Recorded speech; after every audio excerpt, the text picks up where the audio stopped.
All right, who's ready for some lightning talks? Woo! All right, well, this is our wonderful kicking off the conference Wednesday night. You get here, you don't have anything to do. It's not like there's a party going on out there or anything.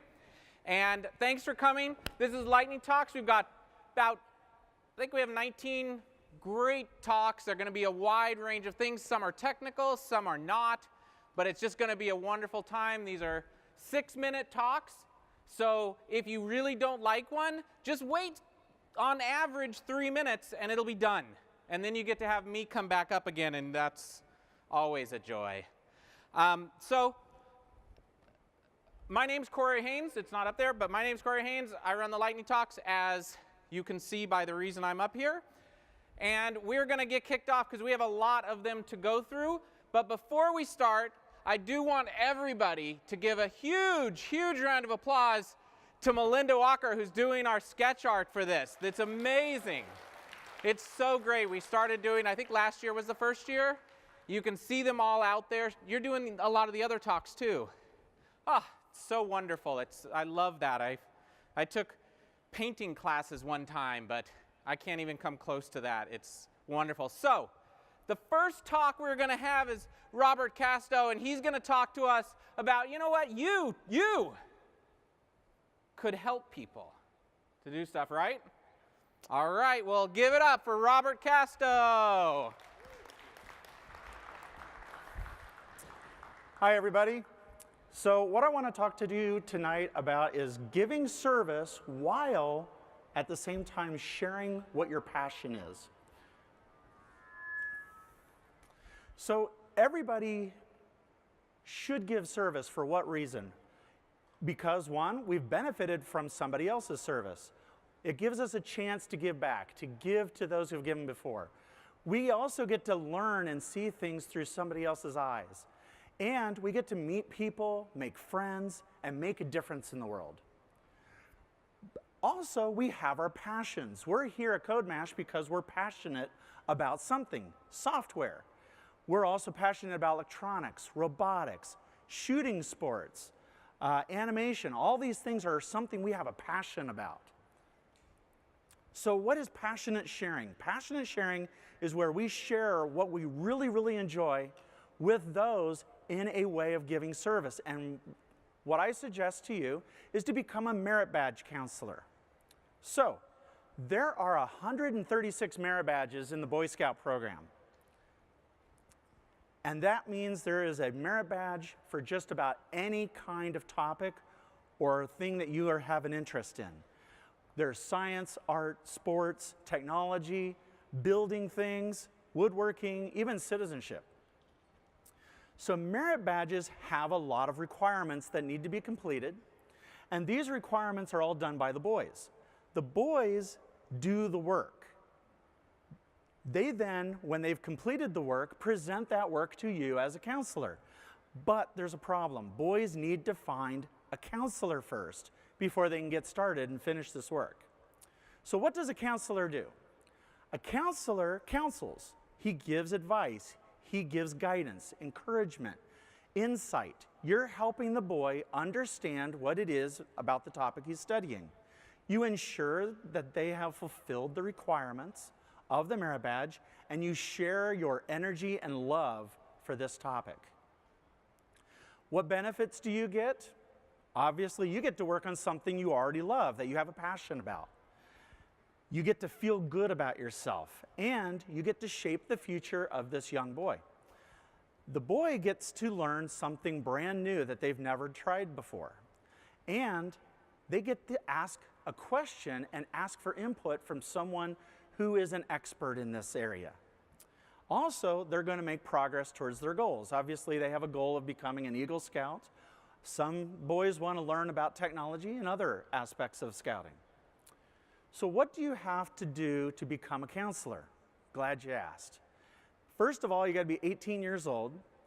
You have to be proficient in the merit badge. Now that either can be because it's your job, it can be a hobby, some way of showing that you have a lot of knowledge about this topic. You have to be able to work with youth. The boys are between ages 12 and 18. And you have to get registered with the Boy Scouts of America, which is a very simple process, but it helps them recognize who you are and register so the boys can find you. So what are some badges I counsel? Well, my favorite is animation. In my district down in Cincinnati, I am the only animation merit badge counselor, which means I get to teach this a lot. And the boys, it's amazing what they come up with. Some of the animations they do are amazing. I also counsel chess. I'm going to be doing that here in a couple of months. And chess, the boys tend to need a lot of help understanding strategy. They need to understand planning ahead. But there's only 6 requirements, and there's an optional tournament in there. Citizenship in the nation. Now, this doesn't sound like a whole lot of fun, but it's a great topic. Just took my son to Washington, D.C. And there's 8 requirements, and it's Eagle required. And what I like to do in a merit badge session is kind of liven things up again. So I have a video here of Reagan telling jokes, and also the picture of Lincoln having his ears cleaned. Another fun one, and I think everybody here would be able to do this, is the Digital Technology Merit Badge. You teach people what compression is. How does information transmit over the internet? How do these things work that we carry with us? The boys need to know these things. And game design. Oh my gosh, I have had so much fun learning the games that the boys have created on their own, and then I get to play the games with the boys. It's a lot of fun. Personal management, some of the boys never get a chance to learn about managing money and doing things like that. And then the last one is programming. I get to teach programming class too. So there's a bunch of topics that I can work with. Some of them require certification. Some of them require certification. If you're going to teach archery or shotgun shooting, you have to have special certifications in order to do this with the boys. How do you get started? You Google your council to find out where you are. I'm in Cincinnati, that's Dan Beard. Up here in Toledo, it's Erie Shores. You then tell them that you want to be a merit badge counselor, and they will take care of everything from then on. There's no cost. You have no obligation. You can always say yes or no, and there's nothing to buy. So you can give passionate service in this way. What could be more fun? Thanks. All right. Wow. That was great. How many people like to have a lot of fun while the boys do all the work? Like, that sounds exactly like my kind of thing. Okay, on to next. Who has big data? Who has the biggest data? Bigger. Mine's the biggest. I got the biggest data. It's the biggest and best. So, welcome to the stage, David Giard, talking to us about the biggest of datas. Thank you. My name is David. I work for Microsoft. This is my 10th consecutive year at CodeMash and my first CodeMash lightning talk. I'm very excited. I want to talk. Go ahead, chair. I want to talk to you about cloud computing. Cloud computing is when you take some or all of your data or your application and you move it to some third party, like Microsoft, and have them manage it in a highly scalable, highly reliable way. And of course, Microsoft does have Azure, which is our cloud computing platform, and Azure has a lot of advantages. The one that most relates to big data is this idea of scalability, because big data is in fact big. It's a lot of data and it's a lot of processing power, but more than that, the processing power that you use tends to be in short bursts. You use a lot of power for a little while, and you use, and then those machines sit idle for a long time. So it's great to be able to scale out and use lots of compute power that Azure provides, and pay for it while you're using it, and then not pay for it at all when you're not using it. And that's a really big advantage of cloud computing. When Microsoft decided to implement big data on Azure, rather than building their own solution, they took a popular solution called Hadoop. And Hadoop is a big data solution that consists of a lot of tools, and I'm going to talk about a few of them right now that are implemented on Azure, and we've just branded it as HD Insight. That's our name for our implementation of Hadoop on Azure. And the big advantage of this is that it allows you to create computer clusters that work together and will run your applications in parallel. So that rather than running one machine for 20 hours, you can run 20 machines for 1 hour. And then when you're done, you shut them down, so you stop paying for it. Essentially, you're renting instead of buying compute power. It makes it easy to create these clusters for your solutions.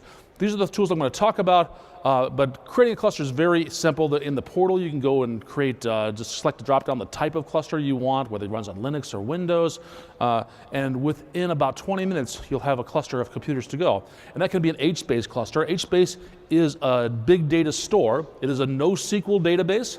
NoSQL is kind of a strange word. It just means that it isn't a relational database like SQL Server, but it does have tables, and those tables differ from SQL Server in that they don't do things like you don't have to predefine columns ahead of time. You can just start naming your columns in your client application and pushing them into HBase. You can add columns and families. It won't enforce referential integrity. It won't generate row keys for you. Some of the things that you expect a relational database to do, it doesn't do them. You have to do that in the client, but the payoff for that is that it becomes really scalable and really fast. You can scale it to literally petabytes of data. Petabytes are thousands of terabytes, so huge scalability is what you can get from this. And there's a REST API that you can use to add, insert, update, and delete rows in here, access them by the row key, and there are toolkits if you want to write C# code to do that as well. Storm is for doing workflow in Azure. You can add, if you have data coming in from, say, an IoT device, you push it into something called a spout, and you push it in as tuples, which are just sets of name value pairs, and those push it off to these various things called bolts. And bolts are just little components that do things like save data to a data store, or lookup values, so turn IDs into words, maybe clean up the data a little bit. And you pass these tuples along from one to another. You can change them as you want. These are easy to do in .NET. There's a template, file, new project that you can use. Altogether, this combination of spouts and bolts are called a stream, and that's all supported inside of .NET. And you can deploy it to Azure.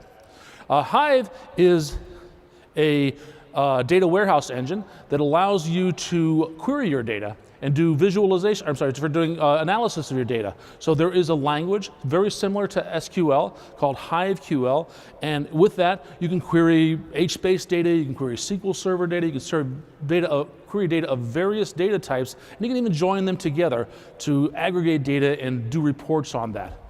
Fully supported in HD Insight and available for clustering to make it more performant.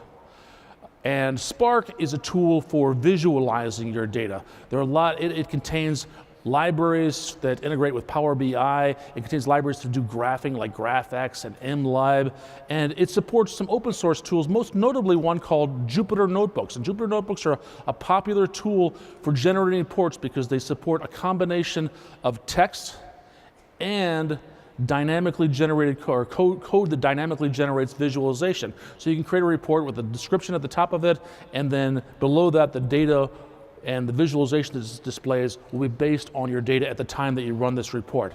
And you can create these right inside of the browser. They're named Jupyter, because often that code that you write will be in Python. It's a really popular tool among the Python crowds. So these are the advantages of HD Insight. These are the tools that are available in HD Insight. A couple things you want to, gotchas, if you try to do this, you can go to azure.com right now and sign up for a free subscription and use it.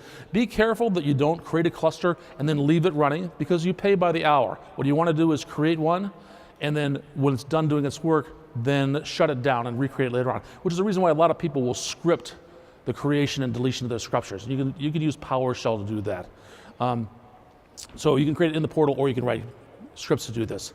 But the big advantages are that it's based on a popular open source software. So if you're already doing big data and you just want to take advantage of Azure and the ease of clustering and the scalability, you can very quickly move to that. It's a big cost saving over, for example, doing everything on-house. My name is David, and I thank you for your time.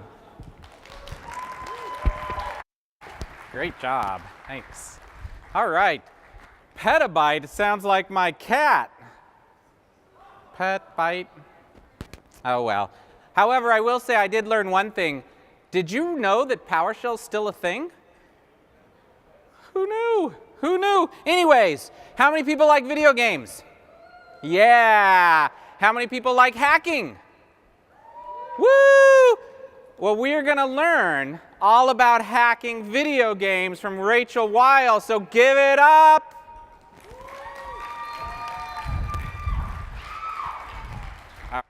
Thank you very much.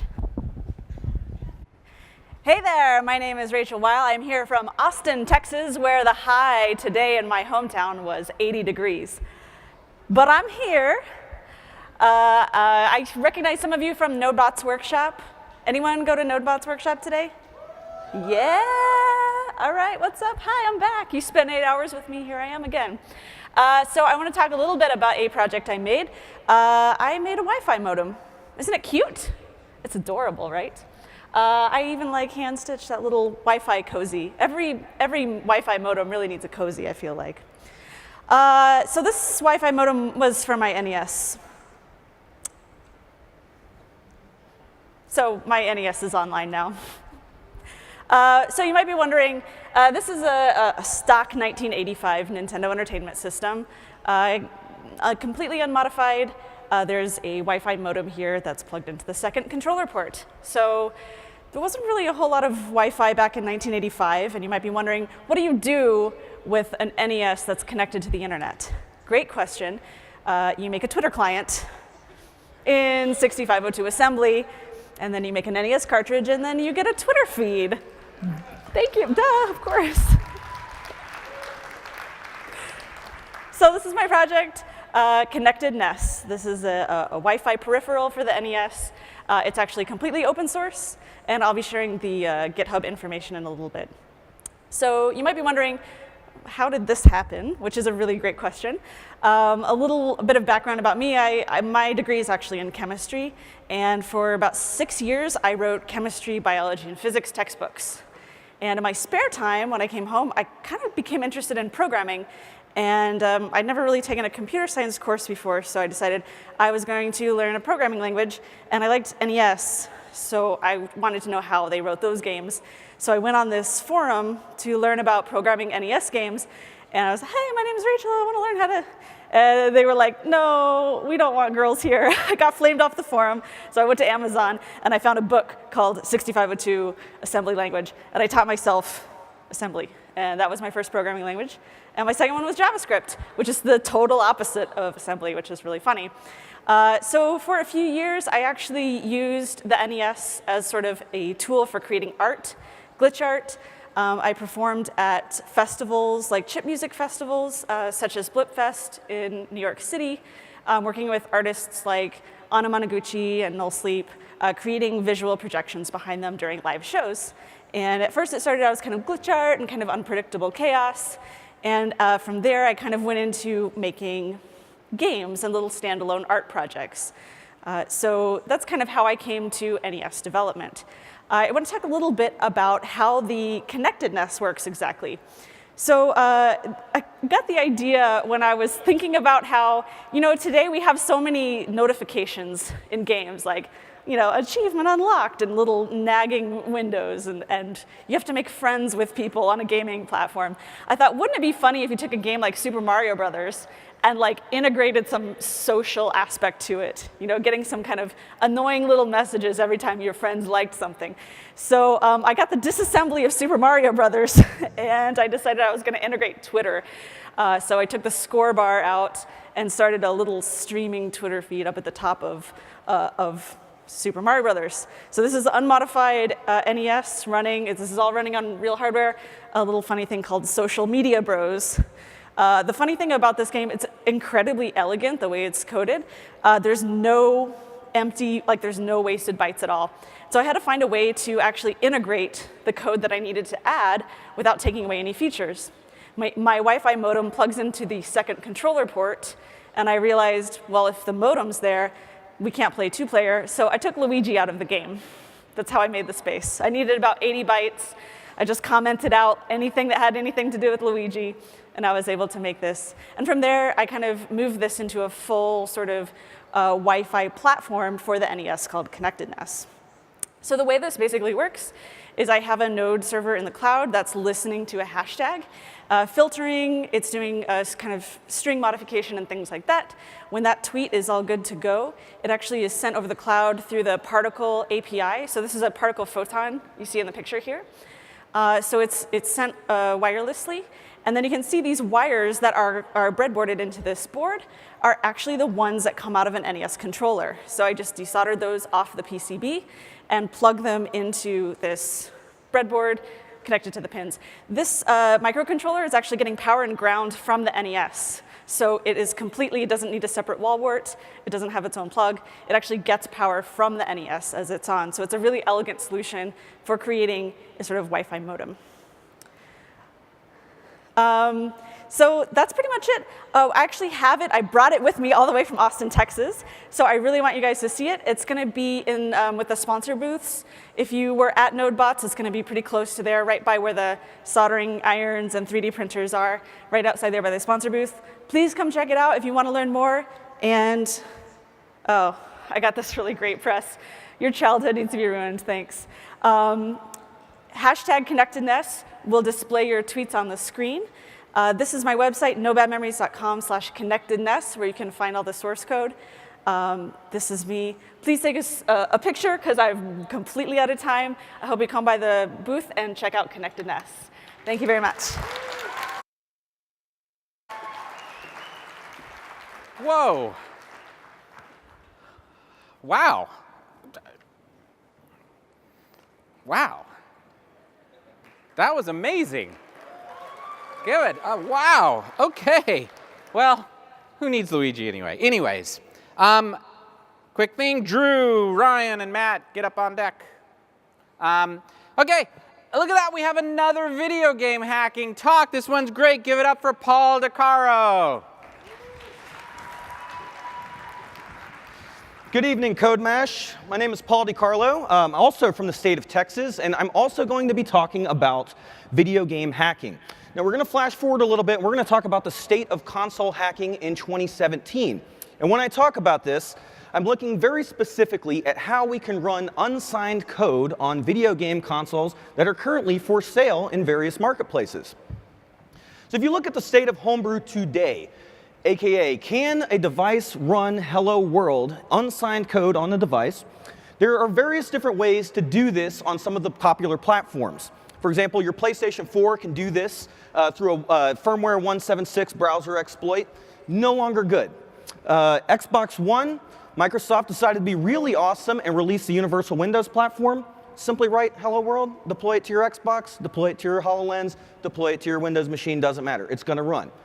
If you look at Wii U, they've got a browser-based exploit. PlayStation Vita, browser-based exploit. Nintendo 3DS, originally browser-based exploit, and now we're looking at stuff that focuses on the system firmware itself. So you might wonder, why so many browser-based exploits? The answer to this is very, very simple. All console browsers, with the exception of the Xbox One, rely on WebKit. And if you weren't familiar, WebKit is open source. So, want to run unsigned code? Want to be a hacker? Look at the source code of your browser, WebKit, and you can go ahead and craft entry points that way. So why so many exploits on the Nintendo 3DS? The first thing is someone decided to connect an FPGA up to a device and physically access the firmware, dump it, and decrypt it. Now, how does this get you to running unsigned code? Well, there's a path, and this is a common path whenever you're going to exploit any sort of piece of hardware. You would first want to try to go for a firmware exploit, and in this case, that was the first thing that happened.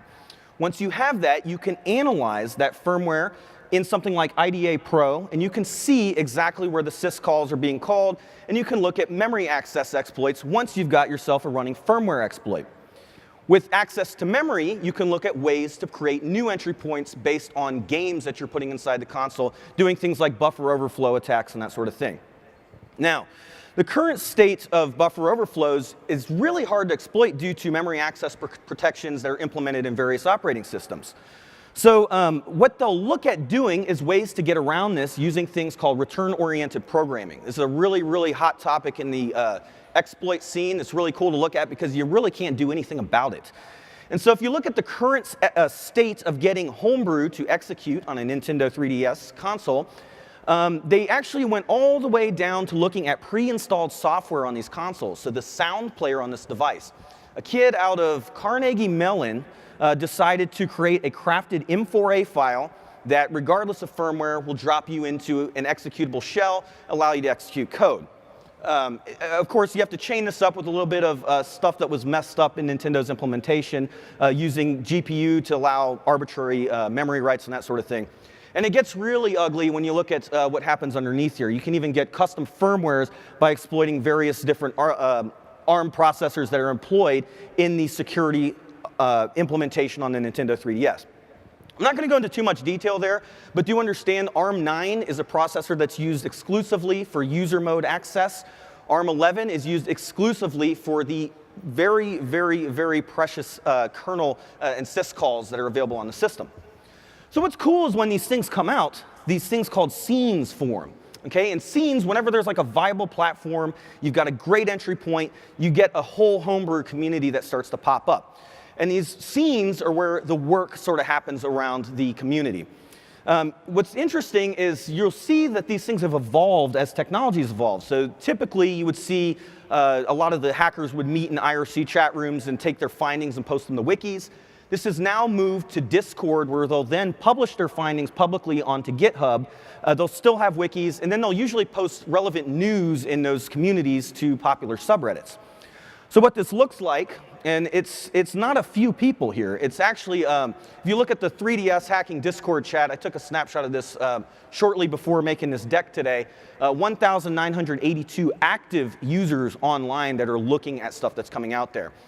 Similarly, you can see Ned Williams' SoundHacks repo on GitHub. This is the M4A exploit that I had mentioned earlier. And also, there's a really popular subreddit with 33,000 subscribers right now, where it's usually people that are looking for this information. Do beware, some of these scenes get tainted by piracy and that sort of thing, so we're just talking about how we might execute Hello World. So you might be wondering, all right, I've got access on a console, how do I do that? Well, there's a nice tool chain available called DevKit Pro. You just go download this, build it, and it's going to give you a tool chain that will allow you to simply write some C code, choose your target platform, get your shell access, and execute. So the conclusion, why would you want this? Well, homebrew execution allows interesting things like running Quake on a Nintendo 3DS. You're not supposed to do that. Also, being able to do complex computation on game console hardware. You may have heard about folding at home, solving the protein folding issue on the original PlayStation 3. And if you want to learn more about this, I'm telling you the best book I have ever read on this subject, and it talks about hacking the original Xbox, is by Bunny Huang. It's called Hacking the Xbox, An Introduction to Reverse Engineering, about 20 bucks. It is the most exciting tale of how code execution was achieved on the Xbox platform. I'm Paul DiCarlo. I'll see you guys tomorrow at CodeMash. All right, I love that the Xbox browser is the only one that didn't get hacked. I think it's the first time that a Microsoft browser is the best one. Oh, zing. Sorry, Microsoft people. Anyways, I don't need this, because clearly I am the fittest person up here. But we're going to listen to Drew talk about loving his elliptical. Give it up for Drew. Thank you, sir. All right, welcome. These last two talks were pretty awesome. This is going to be hard to follow, but bear with me. So I wanted to talk tonight about why I love my elliptical, and you should too, but you shouldn't love my elliptical. You should love your own elliptical, because I don't want anyone loving my elliptical but me. All right. My name is Drew Lister from South Bend, Indiana. My Twitter is Mr. Woofy Man. You might kind of wonder how I got that name. Well, my wife used to teach kindergarten, and I used to woof at the kids, and one of the girls called me Mr. Woofy Man, so it kind of just stuck with me. So that's my grown-up name. So if you see me around, I want everybody just to woof at me. If you don't want to woof at me in person, harass me on Twitter. So I want to hear somebody right now. Come on. I've got some plants. Yeah! That's good. I got some plants in the audience, but I heard somebody over here. Can I hear that again? Over here? All right, here's the prize. All right, Milky Way. Good job. That was one of my audience plants, by the way, but I was impressed by whoever I heard over here. So ellipticaling, it is actually a word. I know it's not in the dictionary, but it's an actual word that describes the act of being on the elliptical, just FYI. So what got me into ellipticals? This leads me to my next slide. I had plantar fasciitis. How many people in here have had plantar fasciitis before? All right, it's much more common than you would think. Yeah, from a big guy trying to run, getting on the treadmill, you know, for me, it just didn't work. If you don't know what plantar fasciitis is, you need to Google it. It's pretty painful. So anyway, here's some other benefits from the elliptical are you can read a book, watch TV while you're ellipticaling, get so involved in that football game, basketball game, reading that book or whatever that you're not even exercising, you're not even paying attention. So I know I got a little bit ahead of myself, but getting on the elliptical healed my plantar fasciitis. I had it off and on for 10 years or so, and I switched off the elliptical, stopped jogging, and I still got a good amount of exercise, and the plantar fasciitis went bye-bye. So it's also a great winter hiking trainer. Every May, I try to go to Utah with some friends of mine, and so being from the north, northern Indiana or whatever, number one, there's not a lot of hills, so it's kind of hard to practice the hiking. But if you work on your elliptical all winter, you'll be in good hiking shape. All right, here's some pro tips I have. Don't buy a cheap one. Don't buy that hotel elliptical that weighs 20 pounds. You need to get a good one. I prefer the Sol E95. It's got like a 350-pound flywheel on it. And you need something like that so you don't absolutely destroy it. I'm pretty sure I destroyed a few ellipticals in my day, so I prefer my own. Also, when you're on it and you sweat a lot like I do, make sure you put a towel around your neck. That way, when you start sweating and dripping all over the place, you won't short out the electronics. I did short out the electronics in mine. Fortunately, it was under warranty for the first year, so that helped. Also, I need to put in a quick plug here for my team here. Why don't you guys yell? Yep, yep. And especially to my DBA, David Brown. He loves filth and canaries. Now, let me end on saying I am so obsessed with my elliptical that I actually get up at 4:45 a.m. at home, get on the elliptical, and it's in our bedroom, which is, it's a problem between me and my wife, because I get up and she's still asleep and she hears the beep, beep, beep, beep, and she wakes up and then she falls back asleep and I can hear her snoring. But it still causes a problem in our marriage because she doesn't want it in the living room, she doesn't want people to come over and see it, but she also doesn't want me to get up at 4 a.m. in elliptical. And she doesn't want me to elliptical in the evening because that takes away from family time. Well, anyway, we went to the Harry Connick Jr. show last week, and Judge Harry decided for us what we should do about this marital problem. And we'll just watch the first minute, and then I'll be done. So if you guys could start the YouTube, I would appreciate it. Thanks.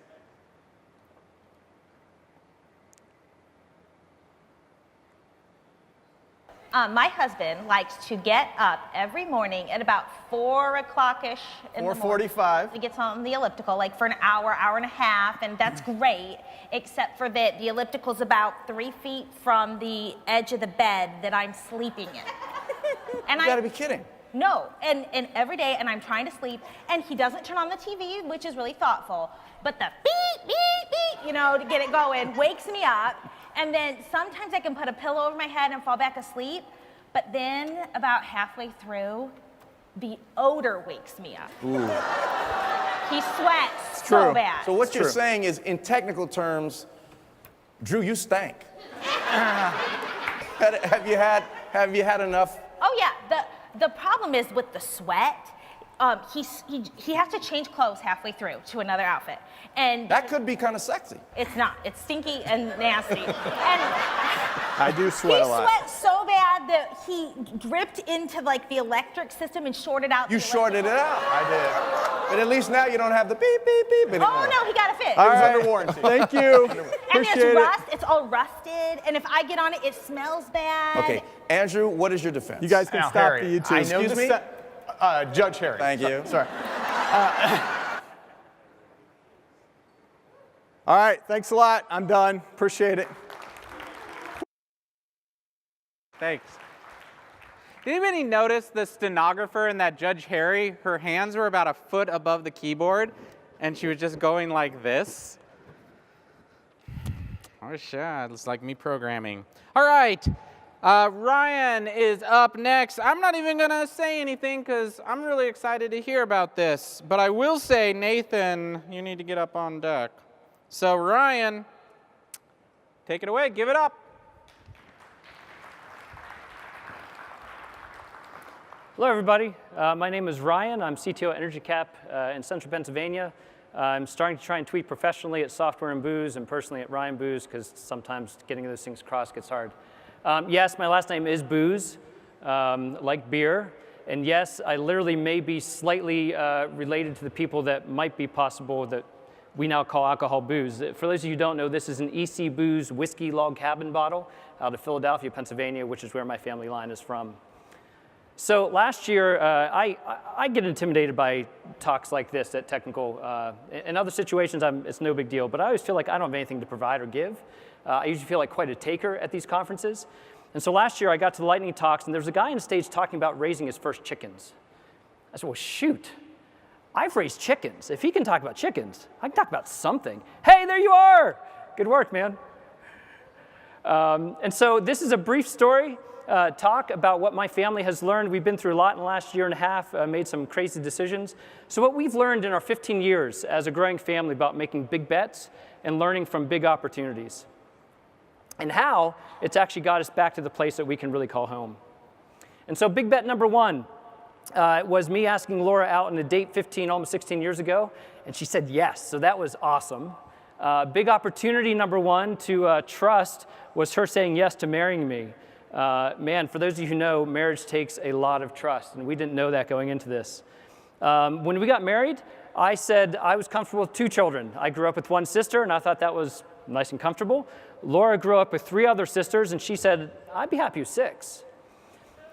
And so a big opportunity to trust number 2 came when the first 2 years of our marriage, we tried to have children, and we couldn't get pregnant. We found out that Laura had PCOS, which made it difficult for us to get pregnant. We kept trusting and believed that it would happen, and so 3 years into our marriage, we had this awesomeness. Vivienne Booz tried to come 2 months early. We were able to hold it off for just over 3 weeks, so she came 5 weeks early. So she had to spend an extra week in the hospital to get a suntan. The crazy thing, the next big bet for me came when Vivienne was born. Because she was premature, she had to be rushed off to have some medical stuff done, and I'm so enthralled with this new life that I ran back to Laura's hotel room. She's still in bed, and I said, guess what? I'll meet you at 4. Big opportunity to trust number 3 came just a couple months later. Unfortunately, adding another person into our marriage and our family brought up the selfishness that was really underlying the surface. And we were on the verge of choosing divorce, and we had a great church and a great family come around us and help us restore our marriage. And 15 years later, we are kicking stronger than ever. Which led to big bet number 3. This is Leah. Leah joined us a couple years after that. And so we started to think about what it was to have the family we wanted to have. Now we have a vision for maybe a little bit larger family than most. And my wife is an amazing educator. She has a master's in English literature. And she's always had a dream and a desire to homeschool. And so we said, man, if we want to homeschool and raise a family of people that are self-sufficient, that are inquisitive, that like to explore, that can help others, where could we do that best? Well, the family farm I grew up on, of course. And so we had my mom and dad over for dinner one night, and we said, hey, we're going to propose something to them. When they are ready, 10 or 15 years from now, to maybe start to think about giving up the farm in retirement, it's a hobby farm, it's not a working farm, we'll take it over from you. Well, they beat us to the punchline at dinner and said, oh, by the way, we just bought a lot to build a house on, and we're getting ready to sell the farm. Well, that became an opportunity for trust as well. For 3 years, we went back and forth with my mom and dad. Their big issue was, you're a young family. You don't want 33 acres and a 170-year-old farmhouse. What are you thinking? But over 3 years' time, they had a deal fell through. We had some things change, and we were able to take the big bet of buying an old farm. And so we owned a 33-acre farmette with a 170-year-old farmhouse. That was pretty awesome. Unfortunately, right before we got there, we had an opportunity to learn what it was to trust in a really big way again. 2 days before we moved, we lost our 3rd child at 20 weeks to stillbirth. And so what was supposed to be a new home really became quite a retreat center for us for the next couple months. But it also provided the opportunity for us to feel like we need to fill this void with something. And so Laura was ready to dive in with our first child at 5 to really dive into homeschooling. And so we have a thriving homeschooling house at this point, and my wife is spectacular at what she does with that. That also allowed a big opportunity for a big bet for number 3 to come along. So this is Malachi. But the big opportunity in this, now we're 3 years into owning this farm, and it became pretty clear that I don't really know how to moderate. And so there's 33 acres and a lot of potential. And so very quickly, we had 3 kids. I had grown a garden to 3,000 square feet. I planted 70 tomato plants one time, which was really stupid. I planted a small orchard of 25 trees. I increased our lawn from 1 acre to 3 acres because that was cool and we could run and play everywhere. And Laura said, hey, we should try some chickens. And so she meant like 10. I got 100, raised them for meat, and ground the feed myself every day for 11 weeks to make them organic chickens. Anyway, so we realized the opportunity was I had to learn how to dial back. How are we going to live this family thing out? How are we going to do it well among a full-time job in a fast-paced technology business, growing kids, trying to homeschool, trying to be active, and living 25 miles from everything that we knew. Our church, our work, everything was 25 miles away. And so we made but in the midst of that, thinking we had figured this out, we made another big bet. We had number 4. This is Audrey. But we quickly realized with 4 kids, living 25 miles from everything with this farm, we had to sell. So we thought. So we put the farm up for sale, thought we had a buyer, bought a new house with 5 bedrooms, plenty of room for my in-laws to come. This is 1.5 miles from my work. It's less than 5 miles from everything we did. But we had to learn to trust again because our deal fell through in the farm, and we had to wait. In the midst of that waiting, though, this unique thing happened. If you've never grown up out in the country, you might not know this. There's no such thing as curbside recycling. Well, we had curbside recycling and air conditioning, and that kind of duped us into thinking, oh, we can handle more. Who cares that we're owning 2 properties and doing this? And so we made a big bet for number 5. In the midst of that, the farm did not sell. We realized that we really have to figure something out here. And so I had a game plan. It was 14 months I could last on 2 properties. 14 months hit, and I realized we got to do something. And so we chose to put both houses on the market. The house we were now living in for less than 8 months sold in 24 hours for more than I was asking. And so we took a big bet, packed everything up again. In less than 9 months' time, I moved my family one place and right back to the farm. We did get this awesomeness out of it. This is Josiah. And I think the biggest opportunity we've learned at this point is, in 15 years of marriage with now 5 kids and lots of big dreams, we're learning more and more how to use our talents and gifts to impact the world around us in a better way and how to love people well. And every time I get frustrated that I still am stuck in a 3x1 internet speeds, I just have to walk out on my porch and see this. It's not so bad. Thank you so much. Oh, wait, and this, I don't know yet. Thanks. Well, I woke up I was able to make it down here for the 7 o'clock breakfast, so I don't know, that's, well, I'm pretty taking big bets too. Anyways, speaking of breakfast and CodeMash, it's legendary here at CodeMash, a certain topic, but Matt's gonna come up here and tell you something. I don't know if you're going to like it. Don't run him off the stage, but instead, put your hands together for Matt Snyder. Thanks. So who here likes bacon? Raise your hand. Yeah? Stop buying it. It's a joke. Let's see. Oh, there we go. So my name is Matt Snyder. I like to make things. I'm from Northeast Ohio. Some things I like to make include bourbon-based things like old fashions, mint juleps. I like to smoke all kinds of meat and make fun Jello shots and even make things like battle shots because that's fun to play when you're drinking bourbon.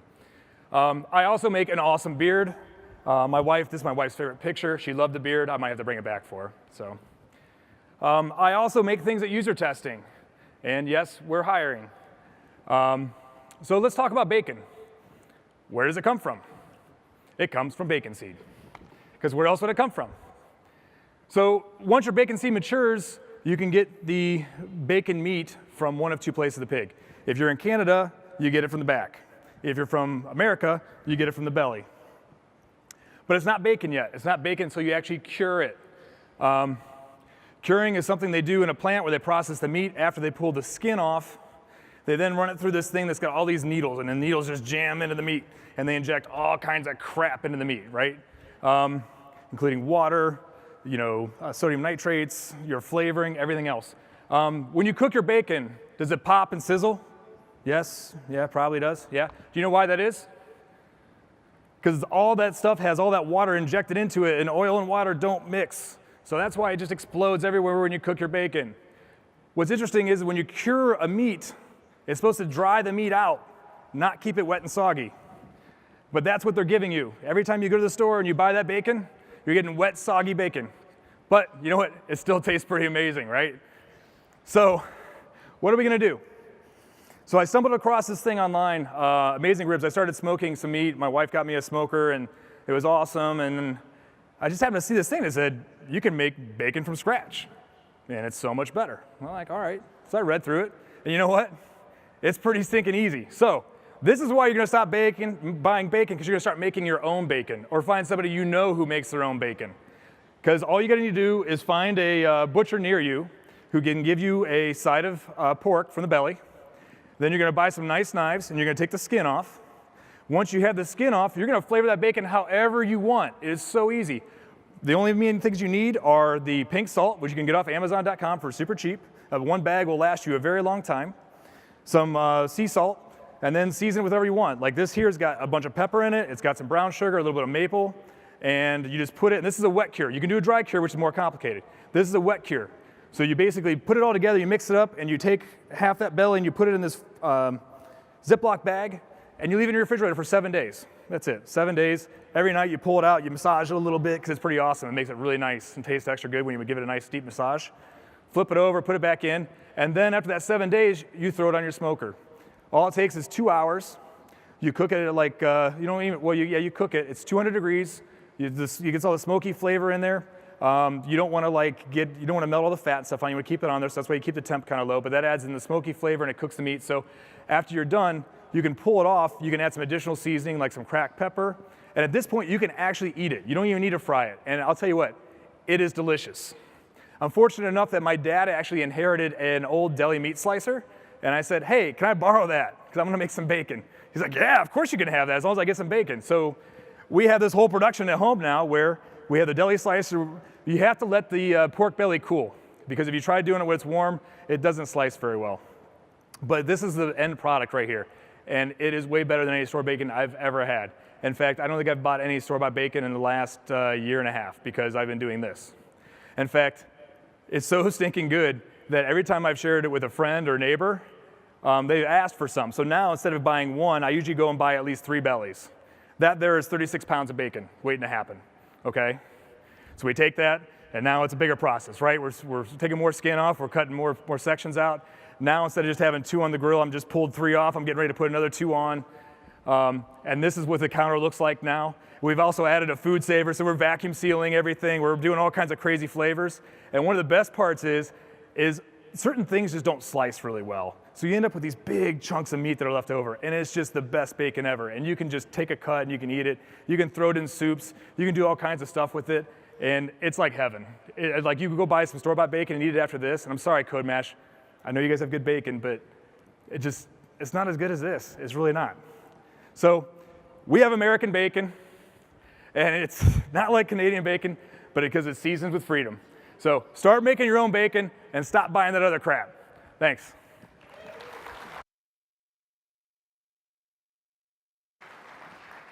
Whew, that turned out better than I had thought it was going to turn out, especially that seasoned with freedom. Just a thing, Stephen, Jamie, James, Maggie, come on up on deck. Okay, well next, I'm not even gonna try to make something up because I think he's gonna be better at it than I am, so give it up for Nathan Arthur. Thank you. Slides. All right, hello. Today's topic's negotiation. Negotiation sucks, right? You go to the car dealer and you're gonna get screwed. They know what they're doing, you don't know what to do. They're gonna rip you off and sell you a crappy car. But not really, right? You negotiate all the time. You negotiate when you decide where to go to lunch with your friends. You negotiate when you decide how to pass someone in the hallway. You're negotiating all the time, every day. The problem is we get this notion that negotiation is hard, that it's scary, that there's this conflict that we're fighting and that somebody's gonna win and somebody's gonna lose. And it doesn't have to be that way, right? When you're negotiating, you've got two parties or maybe more, and they've both got something that the other party wants or the other party needs, and they need to figure out how to solve that problem in a way that's good for both of them. It doesn't have to be winners and losers. It just has to be coming together as a group and solving a problem. So the number one rule when you're negotiating, know when to walk away. If you can walk into a negotiation and you know what you have to get, or you're gonna walk away, and you know what you're willing to give, or you're gonna walk away, then everything else gets a lot easier, right? It's if you know in advance what it is that you're gonna do and not gonna do. The rest of it's pretty simple. Even if you know that though, it's still really hard to say no, right? It's hard for somebody to say to you, well, how about this? And then to say, well, no, that's not good enough, right? Or I need more, or there's this other thing that we haven't covered. That's difficult, and it takes practice, it takes work, but it's the most important thing. The best negotiators are the people who do say no, and they say it at the right time, right? They don't say it too early, they don't say no because they're just trying to get more, they don't say it too late and then regret that they should have said no early. They say it at just the right time. They also push the other party until the other party says no, so that they know they've gone as far as they need to and gotten the best thing that they can. Your real negotiating power is in what you're actually willing to do to get what you need to get. And the better you know that, the more power you have in the negotiation. Back to the beginning idea, there are two basic mindsets when you're negotiating. There's this adversarial one where somebody's trying to win and somebody's trying to lose. And there's also a cooperative one. You can negotiate cooperatively, and things can turn out a lot better if you do. So let's talk about negotiating tactics. The first one, your body language matters, right? We're humans, we're animals, we care about posture and confidence and how you appear and whether you seem confident, whether you believe in what you're saying. Even if that kind of sucks, it would be nice if negotiation wasn't that way, but it is. Next one, stay meta, right? So the other party is saying stuff to you in order to get you to respond the way they want you to respond. They're not telling you the truth. They're not saying what they really need. They're not saying what they're afraid of. So listen to what they're saying and try to understand why they're saying it so that you can address those things instead of what they're saying. The next thing is discomfort. This one weird trick is gonna make all your negotiations go better. If you can make the other party uncomfortable, you're gonna do better. If you can deal with your own discomfort, you're gonna do better. Those two things are the biggest tool you have in a negotiation. So how do you create discomfort? All right, so somebody tell me, how do you create discomfort in a negotiation? Well, so, nope, the best thing, and you failed me here, is silence, right? The best way to make discomfort is silence. Just sitting there with nothing being said is very uncomfortable for most people, and most people try to jump in and fill the silence with something that gives you something. How do you ignore the discomfort? Well, know about it, right? Know that discomfort is a tool and that good negotiators, the people who practice negotiation, are gonna try to use it against you.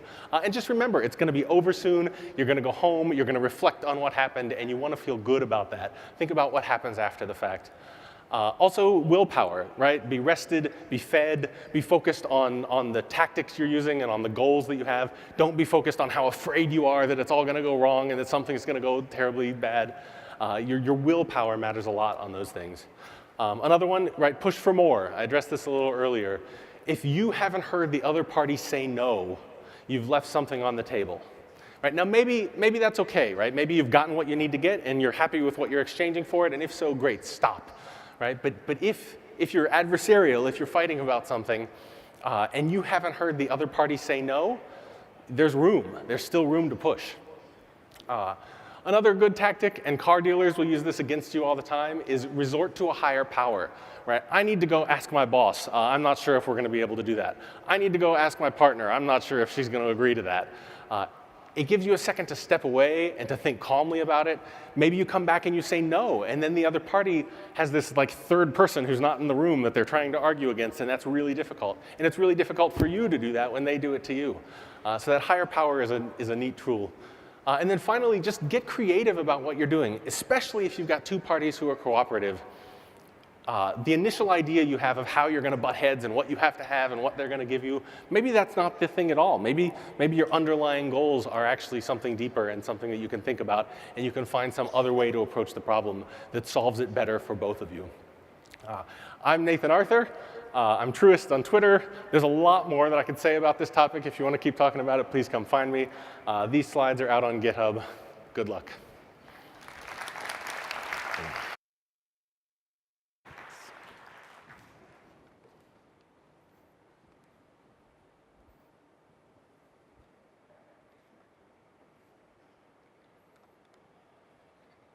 Am I doing it right? Everybody uncomfortable?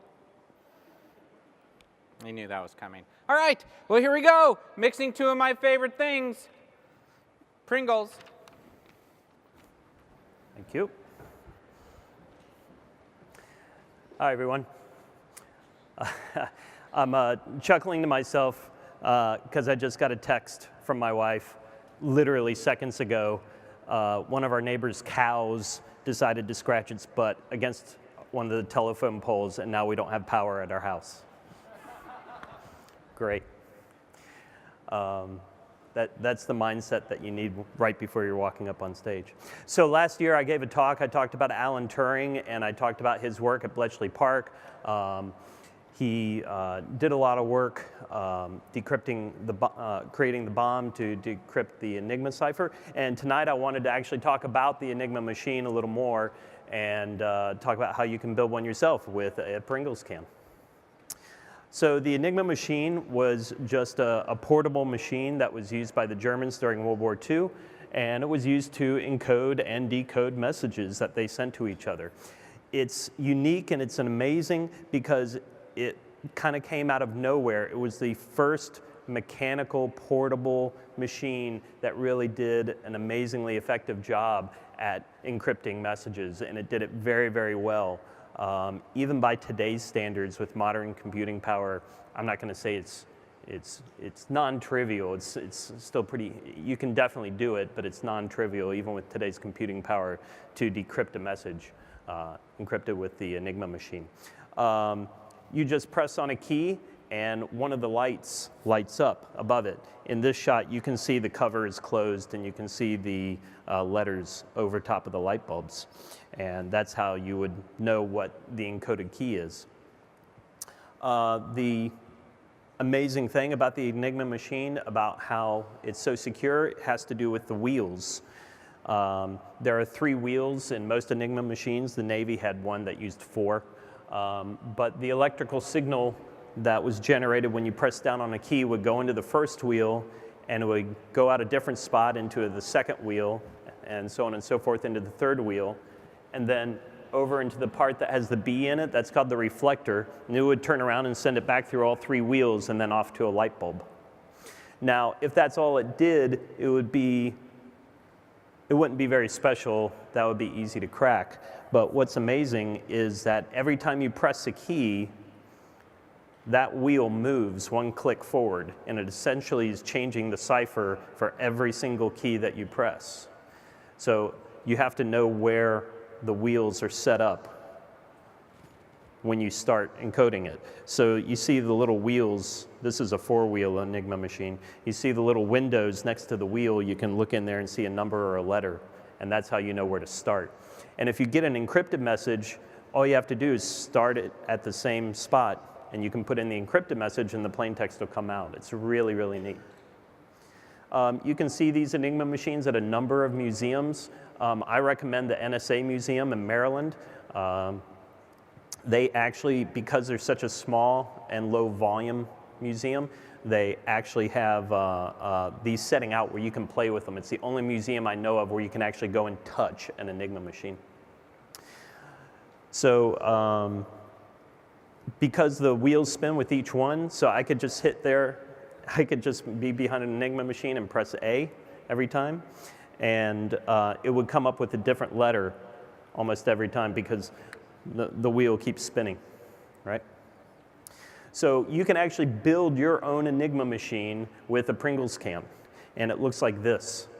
And you start on the right-hand side, you set up the 3 rotors in the middle there to where you want to start, and then all you have to do is trace the line through. It goes to the reflector and comes back. Well, I did a CodeMash session earlier today, and kids from 6 to 16 were building these things. They were cutting out the paper, they were taping them onto the Pringles can, and we were tracing the lines through, and they were getting it. It was amazing. Even some of the young kids could encode a message. It was fantastic. It was a lot of fun. I think it's interesting because I've written a software version of an Enigma machine, and I actually had to use this damn thing to debug it.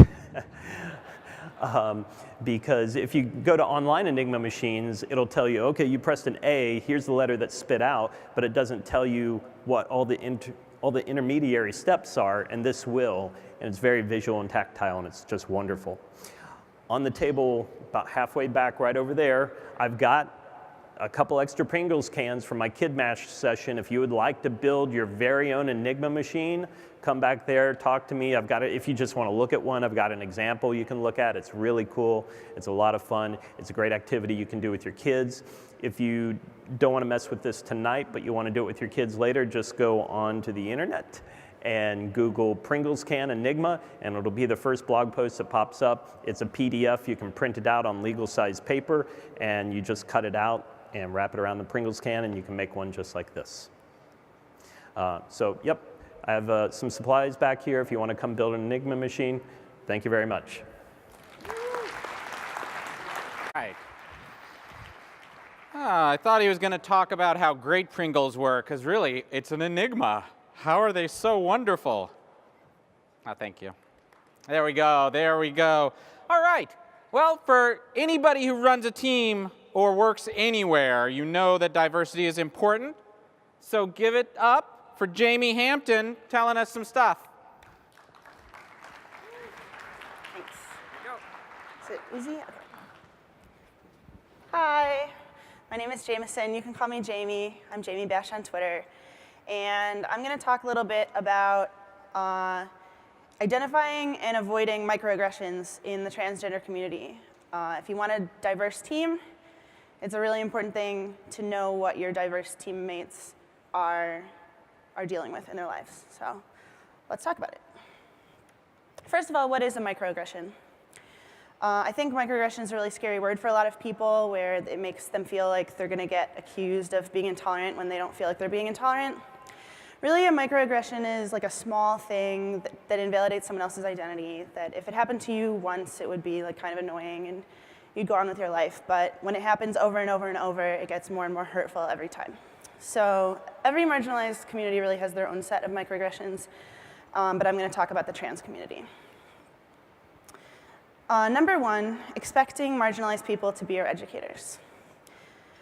A lot of people in the general public maybe don't know a whole lot about what it's like to be in the trans community, and so it might seem harmless to ask a lot of questions to trans people you might know because you think, well, they know more. But the problem is that it's not really their job to be educators all the time. Some people really like to do education advocacy. I do. I'll do a brief sidebar of that. I'm Jamie. I'm transgender, which means I don't identify with the same gender that I was assigned at birth. I'm also non-binary, which means I don't really identify as male or female. It means that I use neutral pronouns, they, them, and it also means that I have really great hair. But the problem is that when I have to educate like that all the time to everyone I meet, it can be really tiring, and it can make you feel like you have to validate your identity for people to accept you. And if you don't feel up to educating people because you're tired or you've had a long day, sometimes people will say things to you like, well, if you don't teach me about it, how will I learn?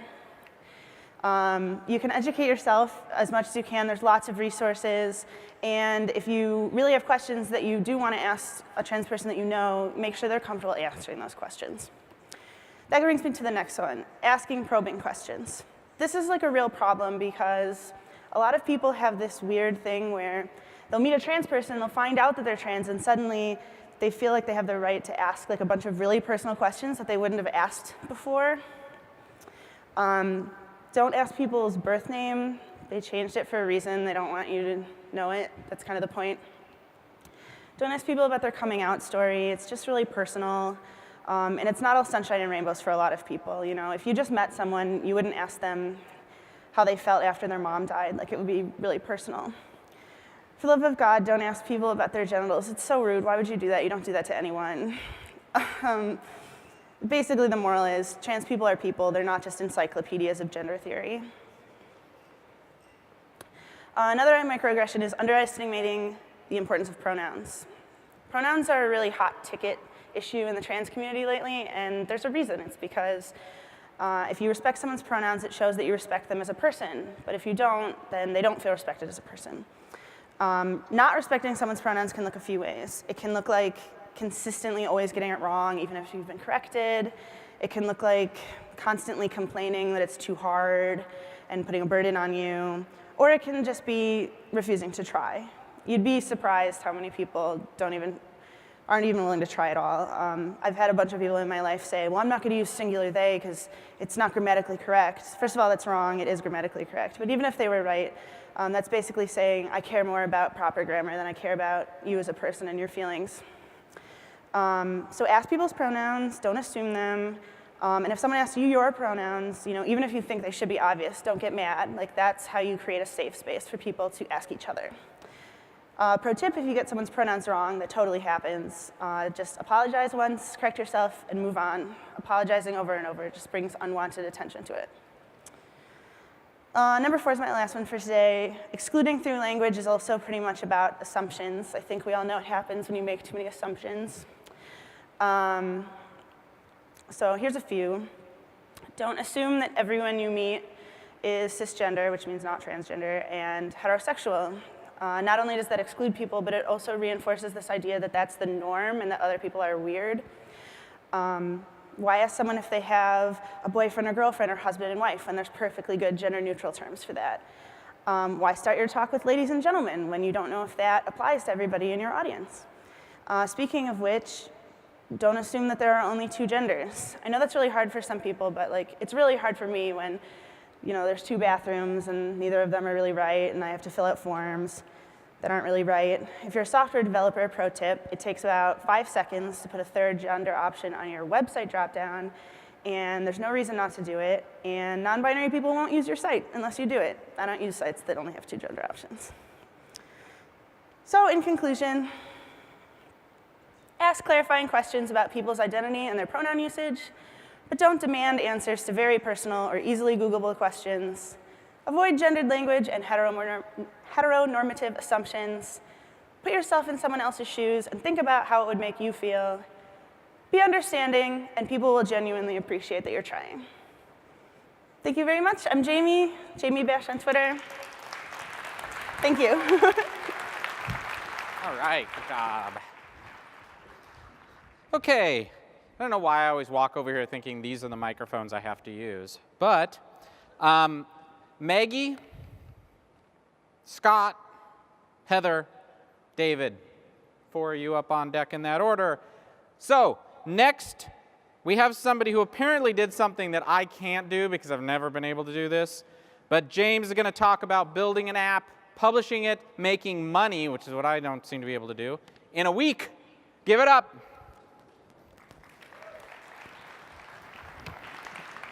Cool. Hey, everyone. I'm James. I grew up in Avon Lake. I live in Seattle. I totally built an app in a week. You can all do it. I put it in 10 easy steps. Check this out. Well, it all happened, and it all started because I have a podcast with my good friend Frank Kruger. We're talking about what we're going to do over the holidays, and I kind of came up with this concept when I was at home in Avon Lake a while ago about doing holiday hacks. We all seem to be doing them here. So I said, I'm going to hack some things. So I'm going to hack my Nintendo 3DS and become the next famous Twitch streamer and Twitch stream everything. Or I'm going to make the most amazing Arduino-based Game Boy game ever. And I started on this, and then Christmas happened. And we got Quirkle, which is the most amazing game ever created, and everyone should buy it. It's awesome. I hope we have it here. And it was great. And I got ready, I got all the pieces out, and we're getting ready to play it. And then all of a sudden, they're like, get a pen and paper. So we went all over our tiny apartment in Seattle, ripped open our printer, getting paper out, and I started writing down scores. And this game is long, it's like a half an hour. So I'm in the hundreds at this point. And of course, I have no hope of winning, because my girlfriend's amazing at every game that we ever play, and it's always sad for me. And I'm thinking that there has to be a better way than me just staring and writing on these numbers that I'm never gonna win at. So I said, I'm going to build an app in this holiday break. It's going to be great. It's going to be a scorekeeper app. No one's ever thought of this. I'm not even going to search the App Store. I'm just going to start building. That's what we should do. I'm going to become rich. I'm going to integrate ads, because everyone loves ads in their apps. And maybe if I have time, I'll put that 99-cent option to remove them. So I totally did it. You can get it on the App Store. It actually happened. And you're like, whoa, that's awesome. How did he do that? Well, look at that. That's the next slide. How the heck did he do that? That is a great question everyone wanted to know. So here it is. Step 0. I have 11 steps, so it starts at 0. Build something for yourself. A lot of your passion projects, the apps that I build them for myself and hope that other people will use them. I figure if I want them, other people will want them. So build things that you're passionate about. Next up, scope. This is the hardest thing. We're developers. We just feature creep all the time. I sat down and wrote about 4 or 5 things that I wanted to do. Just a few players. I wanted to be able to pause, resume games, get a game history, and look at all the losses I've had. And I wanted no social login, no backend. I can't put up anything on Azure. That's too much time. I don't got time for that. And I was not going to look at any other app store in the entire marketplace, because again, I'm sure they didn't exist. Step 2. Well, I had an app name. It was either Scorekeeper or Scoreboard. I'm really original. Heather wanted Scoreboard, so boom, had an app name. Although I have no art skills, I'm a developer. I have little. But given a name and an app overview, which you just saw, I can pay someone with my holiday winnings and go to Fiverr, which is the most amazing website where you can pay people $5 to build beautiful, amazing things for you. Never used Fiverr, I highly recommend it. Because I've had awesome app icons like these built for me for about $5 to $10 each, so I get the source files. So I ran off to Fiverr, paid 2 people, $35 total, boom, app icons. And they were OK. I wasn't sold on them. I didn't really like the 4 and the 7, so I remix it. H and J, Heather and James. It's great. And that's the final app icon, better blue. So not too bad. I'm $35 into my holiday hack. Step 3, framework. Well, I happen to have worked for Xamarin for 3 years. I've been a Xamarin developer for 5 years, so that was a no-brainer because it's free, it's open source, it's awesome. Xamarin Forms, cross-platform UI framework. I had not a lot of time. 100% C#, 100% XAML, 100% native. So this is kind of what it looks like on the final game screen. I have like a label, an entry, a button. Boom, native Android, native iOS. I'm an Android user, Heather's iOS. We could get our apps, and we still like that look and feel that we want. Boom. Next. Since I was using Xamarin, I leveraged these things called plugins that gave me a cross-platform API to dig down deep into the native APIs of each platform. So things like settings and dialogues and SQL databases, I just had to write them once and could share all that code. In fact, I shared about 99.99% of code across iOS and Android. Step 5. I never wanted to compile my app ever. I just wrote code. I don't care if it compiles on my machine. It needs to compile, sign, and package in a build server somewhere. I use a free service called Bitrise, which is really awesome. It restores my packages, bumps my versions, builds it, signs it, delivers it, and I can download it within just a few minutes every single time I commit some code. It's amazing. Once I found continuous integration deployment, everything I ever hated out of development, I started loving again, because I didn't have to do it.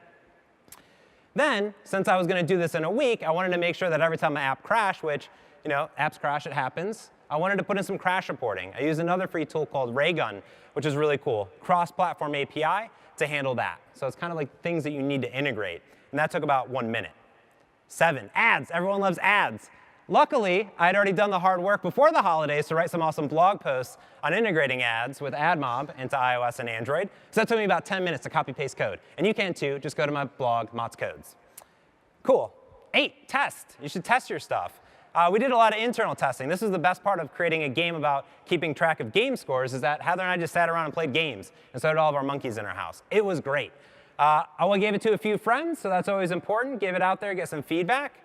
Because what you're going to do is you want to ship it, and that becomes a problem. Google, you can get up and running in about 2 hours once you get all the artwork done. But Apple, they're Apple. They don't want anything nice and easy and fast. So it takes about 24 to 72 hours to get that app on the App Store. So I actually finished that app in about 3 days, and then I could finish the Android version of it. Finally, blog and promote it. You just built something awesome. And you did it in a week, so tell people about it. Look at those retweets. And then the next day, do it again with another follow-up blog post. Look at those retweets. That's a lot of hearts. People love me. All right, cool. I wish I invested a little bit more time. This is a week project. I wish I did in-app purchases, which I'm now doing now, which is taking about 3 weeks to do. And then always, if you're doing something in a week, stop adding features. Just ship it already. Come to my talk on Friday about Xamarin. And with that, thank you guys. Go build apps. Right. What? What'd you say? He has a podcast, apparently. Called Birch Conflict? It's about trees, bird conflict. Birds conflict. Go look it up on your favorite podcast thing, bird conflict. Okay, I don't know about you, but I'm learning a lot tonight. Who knew XAML was still a thing? Wow, okay, well, apparently, I don't know anything about this, so we're going to learn something from Maggie here. Who's heard of JavaScript? Because I do Elm. I don't know if you've sat with me, you've heard me talk about Elm, because I can't stop talking about it. But apparently, JavaScript is still a thing. Maggie's going to come up and talk to us about a foundation around it, too. So come on up, give it up for Maggie Pine.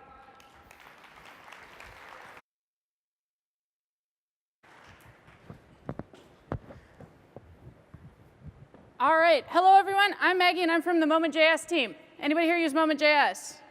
All right, sweet, y'all are awesome. So I am not here to talk to you about Moment.js. Matt Johnson will do that tomorrow morning at 8 a.m. He is also from the Moment team. Instead, I am here to talk to you about the JS Foundation, which is the foundation that supports the efforts of Moment.js and several other things that you use. So to talk about the JS Foundation, the first thing I want to talk about is what's on the screen. What would you expect to have happen if you ran that command? Moment.js, right? You would think that you would get Moment.js in your Node project. Up until 3 months ago, you did not. Instead, you got a project that was made by some people outside of the United States that had a similar API to Moment.js and attempted to do a similar thing, but in fact did not work well. And what had happened is that they had realized that people wanted Moment.js. Our NPM package name is Moment. They had published under Moment.js.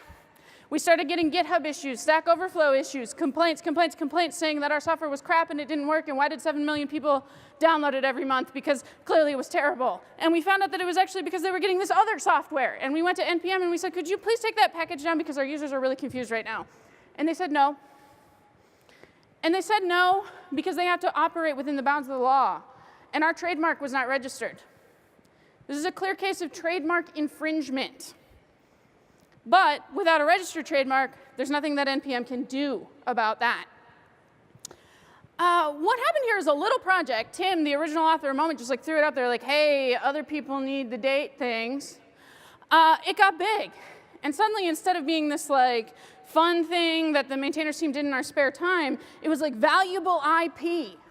People wanted to use it, piggyback on it, do maybe not such a nice thing by publishing that package. When little projects get big, the IP becomes valuable. Another thing that happens that's really interesting is ecosystems and tools start to interact. So we get issues on the Moment repo all the time that are like, I'm using Webpack and TypeScript and Moment and Grunt, and when I try to do this, then everything is broken. And we're like, OK. We don't use that particular set of tools. There's only 5 maintainers on this team. If you aren't using our toolchain, we don't know how to help you. Costs accumulate. We have to pay for hosting. We have to pay for web design. We have to pay for a lot of weird stuff like that. We have to standardize processes. Suddenly, we're mission critical.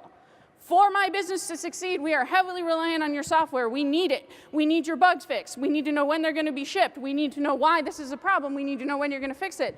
And at the end of the day, you need lawyers.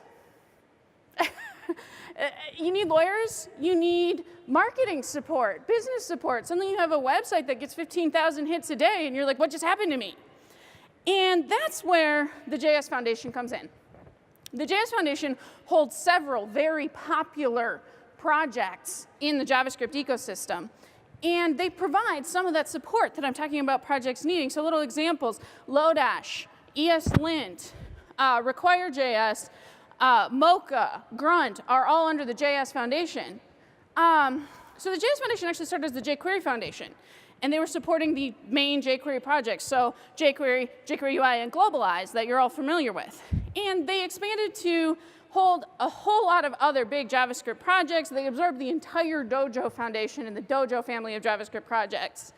And in October 2016, so just a couple months ago, they said, hey, we aren't just jQuery anymore. And they relaunched as the JS Foundation. At that time, they moved underneath the Linux Foundation, so they got some really strong backing of people who know a lot about the legal and business side of open source. And they had the goal of promoting like collaboration. This whole problem I'm talking about where I have no idea how to help you if you use Webpack with Moment and TypeScript because my tool chain is actually primarily Node and sometimes Rollup. The idea was let's coordinate, let's get together and let's make the ecosystem better instead of disconnected and kind of working against itself. So benefits, legal protection, funding for things like domain names and tooling, and representation on TC39, which is really helpful because we want to be able to drive the language forward. I'm going to be out there in 2 weeks talking about reworking date in JavaScript. But the biggest thing is collaboration. I can work with every other project in the JS Foundation easily to try to make that friction where you're trying to put together all of these JavaScript tools and it's not working easier for you. I can easily reach out to the other maintainers and say, what can I change in my code and what can you change in your code to make something go better? On that note, right now what I'm working on is TypeScript definitions. Anybody here a TypeScript user? All right. Anybody here notice that when you download definitions for libraries that are not written in TypeScript, it sucks? We are working together to fix that. I'm working with the TypeScript team at Microsoft, the people that definitely typed, and the libraries in the JS Foundation to reduce friction. So if you have any ideas for how to do this, if you are able to tell me, I think if you did this, I'm willing to help come write TypeScript definitions for libraries in the JS Foundation. If you have any ideas to help move this forward, let me know. I would like to hear from you, and I hope that you have a better understanding of the JS Foundation.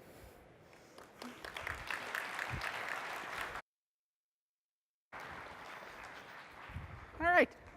Who here uses JavaScript? Man, I am learning something all night long. This is great. Okay, well, Scott is going to come tell us the most important thing I learned, well, that he learned, working at Microsoft. So come on, give it together for Scott Drake. Oh, you don't need it? Oh, yeah. Oh, yeah. Hey, everybody. I've always felt a bit like an oddity in this industry. While the bulk of the industry is over here going crazy at the hype of the 18th JavaScript framework released in the last 7 days, I've always been somebody who kind of stepped back and looked at new things that come out and said, will this make my life easier? Will this make my life better? I've always kind of taken a simpler approach. I've valued simplicity more than new technology more than anything else. So I've always kind of felt a little bit different. I've always felt like I don't always see eye out with the industry. So about 4 years into my career, I get a call from a recruiter wanting me to apply for a position at Microsoft. Basically, they were looking for a JavaScript developer for one of their web teams, and she said, hey, I would love to send you over there. And my concern was, this was back in the late 90s, and everything you heard coming out of Microsoft was about a technology called COM. If you go to a conference like this back in those days, about a third of the conference, about a third of the sessions would be on COM. And if anybody remembers, it was really kind of a tough technology to use. It had a good purpose, but a lot of teams tried to use it for ways that really just didn't make sense, and it really helped, it hurt a lot of teams. So I was kind of conflicted. I'm like, that might be an interesting thing to do, pack up, go to Seattle, work at Microsoft for a little while, but I'm going to have to use this technology that I don't necessarily want to use. So, you know, long story short, I go through the interviews. They say, hey, come on out. So I pack up my truck, get out to Microsoft, and sit down at my desk, start digging through the code, start digging through everything. And lo and behold, there was no COM anywhere in the project. It was all classic ASP, JavaScript, HTML, just like I had always been working. So what I was scared of going out there, being the person who doesn't really like the hype, was that it wasn't there. So I go to the lead, and I'm like, what's up, no COM? And he goes, it's too complicated. So for me, the biggest thing I learned was to trust my gut and to be myself. And if things make sense to me, do it. And if they don't make sense to me, if I don't see the value in things, then don't do it. That's ultimately what I think has made me more successful throughout my career than almost anything else that I learned then or anytime since then. So that's all I got.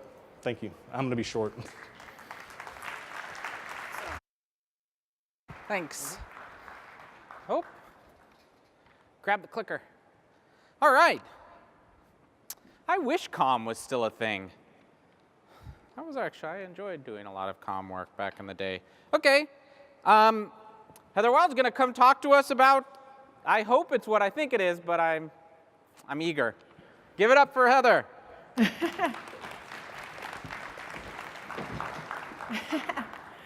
So, hey there, how many of you people in here know me? All right, cool. So this is going to be an interesting talk for those of you that don't. Hopefully you'll like it. So once upon a time, I was just your average developer sitting in a call center, managing a team of people, but sitting there wondering what on earth I should do with my life. It was really, really, really boring and kind of a lot like a little thing called Office Space. I mean, I was being asked things like, oh, what are your TP reports like this week? Get them in on Friday. I mean, it was really kind of boring because, I mean, I was a developer. And it was in a place that looked kind of like this. Who here is used to this right now? Yeah. I was living in Boston, and the winters were terrible. They were so, so bad. Year after year, it was just awful. And my commute was bad. I was paying more to go to work than I was earning. Who has that problem? Yeah, so the salary that I was getting was so bad, I had to learn how to become an extreme couponer. Like, I was making, as a developer in Boston, probably about $60,000 to $75,000 a year. But the salary did not pay for my rent, my commute, any of that. I had an idea. What if I took that salary and went somewhere else? This was just an amazing thing. Why didn't I think of it before? I started to hatch a plan. I went to my boss and I said, hey, do you think I could open a remote office somewhere? And he was like, well, we've never had that before, but maybe. Second part of the plan, buy a sailboat.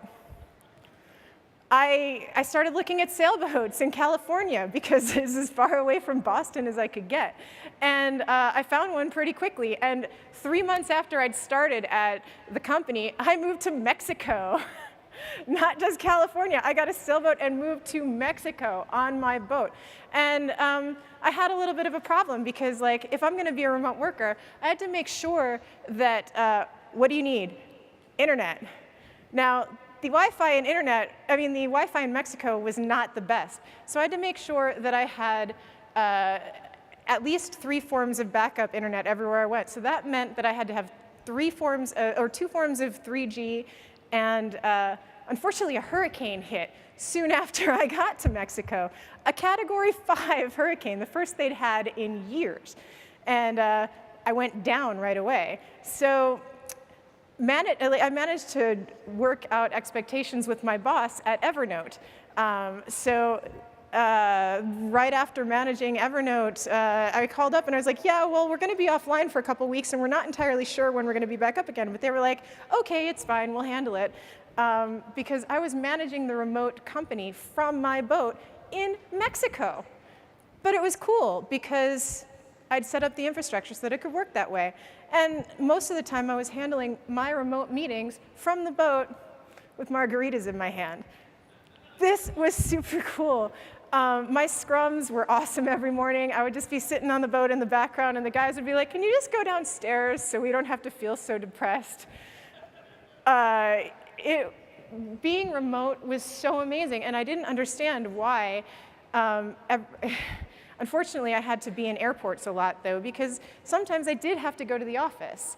And as time went on, I would have to start flying more and more back to the office up in San Francisco. And as we got bigger, I'd start having to go to Taipei and Taiwan and Japan and all of that. And being in Mexico kind of sucked for that, because I'd have to go to Cabo and then connect in Mexico City. And if you've been to Mexico City Airport, it's terrible. So I got an RV, and that became my land boat, and started traveling around, and that was easier to get to airports. So traveling around the United States in an RV was a lot easier, but I still stayed remote because I did not want to be in an office. And so I moved to Disney World and lived in Disney World for 6 months while still in the RV, which is by Orlando, which is an amazing airport to get to anywhere you need to go, by the way. So if you want to be remote, working as a developer, Disney World, check it out. And while doing that, I managed to help Evernote become a unicorn, because I was super happy. I was living my dream, living my purpose. And Evernote, as a unicorn, grew. Now, when I got tired of being at Evernote, I left and went down to downtown Las Vegas to help them grow and help the companies there be as awesome as Evernote could be. And I met somebody there that has helped me grow my career even more. His name is Tony Robbins. He's pretty cool. His hand is about as big as my face. So if you've ever met him, he's way taller than me.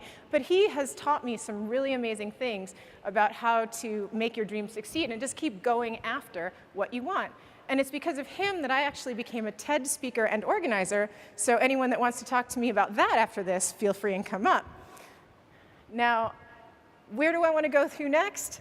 I think that I'm pretty good at figuring out the Wi-Fi thing, so maybe the moon or Mars or something will be the next place I go remote. So if you've learned anything from me talking today, you should just jump out. If you want to go remote, it's totally doable. I built Evernote from my sailboat in Mexico while drinking margaritas. You can do anything you want. You don't have to be in the snow. All right? Cool? Check me out tomorrow. I'm talking about AR, VR, MR, and my hashtag's Heathriel, and thank you, CodeMash. Wow, thanks. I would like to repeat that I successfully got up at 7 a.m. this morning. Just thank you. Thank you. All right. Well, there, right? That's what I want to hear. All right, well, David's coming up. He's going to talk to us about real-time chess with Socket.io.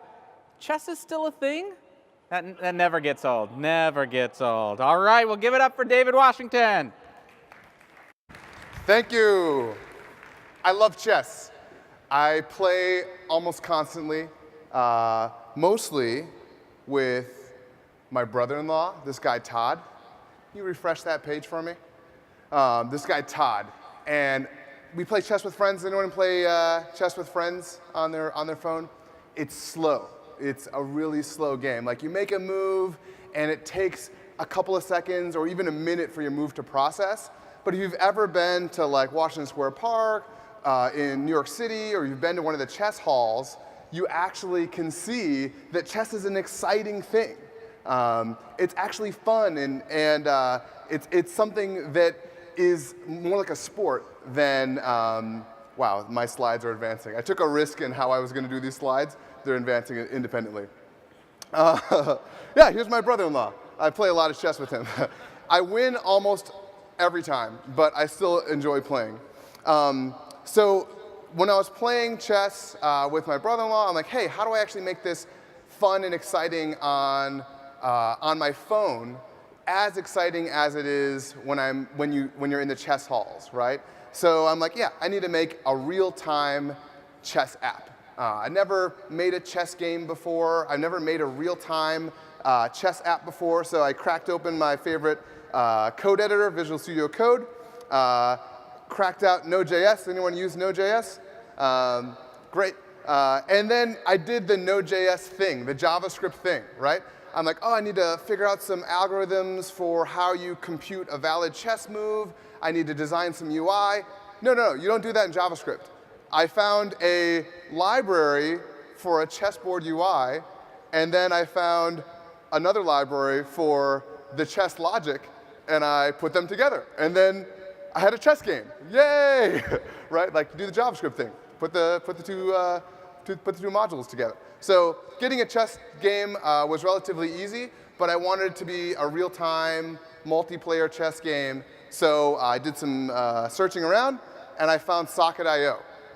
It's basically a WebSockets framework that lets you pass real-time messages between client and server. And you don't have to really parse this code, but basically you emit messages from your client, and then the server gets them, and then it can broadcast them to other clients, just with like a couple lines of code. In that code, it just passes hello world to the clients, but in chess, you can just pass your moves. So, you know, after I had the chess game, just pass the move to all the clients, and then essentially you have multiplayer chess. Multiplayer chess is not fun just on your computer, right? If you just have two tabs open, that's not actually multiplayer chess. Like you want to play it remotely, so you have to host it somewhere, right? Like you can host it on Heroku, or in my case, I used Azure, and my code was on GitHub, so I was able to deploy it directly from my GitHub repo and make my changes directly. It actually, James, not so hard to publish your stuff to Azure. And rather than just having me talk for the next 2 minutes, how about we just play some chess? So you guys go to this URL, boot it up on your phone, and then as you got to put your name and just hit log in. And as you just click on another player, as more players join, hopefully we'll see some. Oh yeah, there's a game board that popped in there, a new game. Let's see who's going to make the first move. White here on the bottom. You probably don't even know which game you are that pops up there. Oh, there you made your move. Oh, there's another game popping in.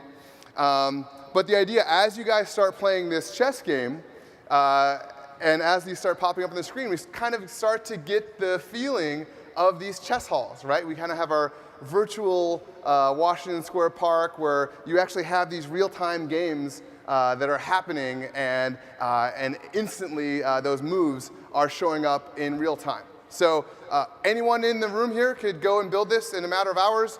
I actually built a hands-on lab that you can just follow the steps on GitHub. I don't want to advance the slide because this is kind of cool. But anyone can just go ahead and grab that code. It's just on DW Cares is my GitHub, and just go check it out. Thanks.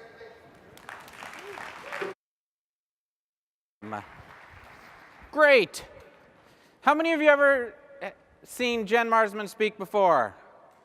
Yeah, well, she's doing amazing stuff. I keep seeing her giving talks about like reading people's minds and crazy wearing weird crowns on her head. So in any case, this is going to be a treat talking about unconscious bias. Come on up, Jen Marsman. All right, hi everyone. Does everyone here know what unconscious bias is? Okay, I feel like most people probably know, but short definition, unconscious bias is the idea that we all have these mental models of how we perceive the world, and your own implicit biases kind of are baked into that. So everyone kind of sees the world slightly differently, and everyone is a product of all of their accumulative experiences and culture and that sort of thing. And so at Microsoft, we take unconscious bias like very seriously, and there's mandatory training on it. And so I was taking the training and thinking about, okay, where could I do better and that sort of thing. And I'm thinking about unconscious bias. And the thing that just made me like furious is the fact that it's unconscious, right? How am I supposed to know that I'm doing all these, these biases against people if it's unconscious? So it's really, really frustrating. So I was thinking about this a little bit, and about unconscious bias, and okay, how can I get better then if I have these unconscious biases in my head? And a teammate of mine, James, and I were at this hackathon in New York City a few weeks back, and then I thought about like how could we tackle this? And I'm a machine learning person, like that's my passion. And so I thought data, right? How could I get data and apply data to find these unconscious biases? So we sat down and started thinking about how we might build something to do this. And so we kind of had to scope down. We couldn't like solve unconscious bias in a 48-hour hackathon. But we sat down and started thinking about, okay, what kind of things could we do? And so we scoped it to email, right? Because that's easy data to get. And so the idea is now we wanted to build an app where I could put in someone's email address and then be able to see all of the emails that I had sent to that person and what my sentiment might be like towards them over time. All right, so you could see like even simple things like if I mentor people, the person that I mentor at 9 or 10 a.m. right after I've had my coffee and I'm fresh and happy and ready for the day, versus the person that I mentor at 4 p.m. when I have to get the kids from daycare at 5 and I'm like, I got stuff I didn't get done today that I want to get done, and I'm like, let's keep these things moving. Like that kind of thing. Even there, like how am I mentally treating these people differently? So just that was kind of the idea. So that's what we decided to build. All of this code is out on GitHub and it's all freely available. So if you want to go and like try it later and like type in your coworkers' email addresses and see like how you treat them over time, it's kind of fun.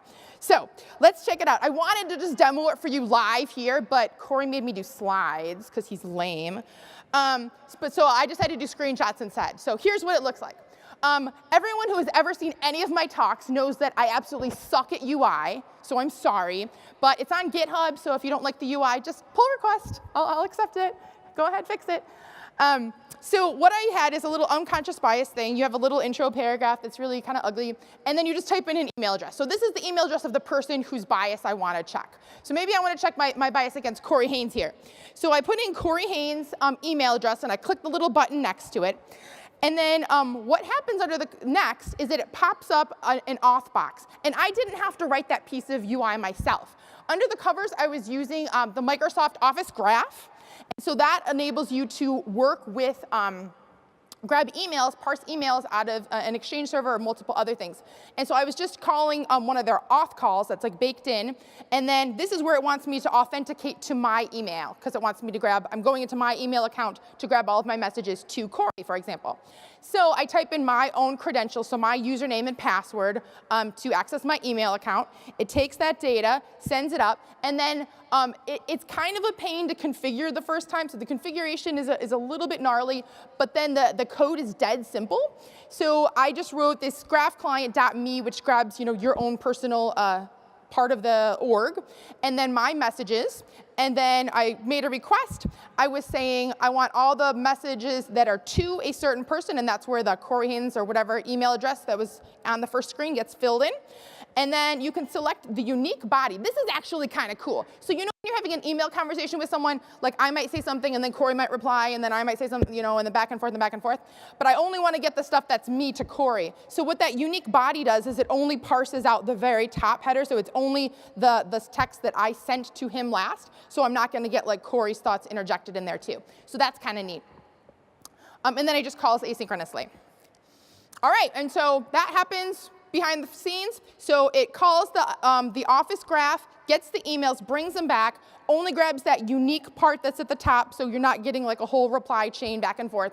And then I take that text and it gets sent off to the Microsoft Cognitive Services text analytics APIs.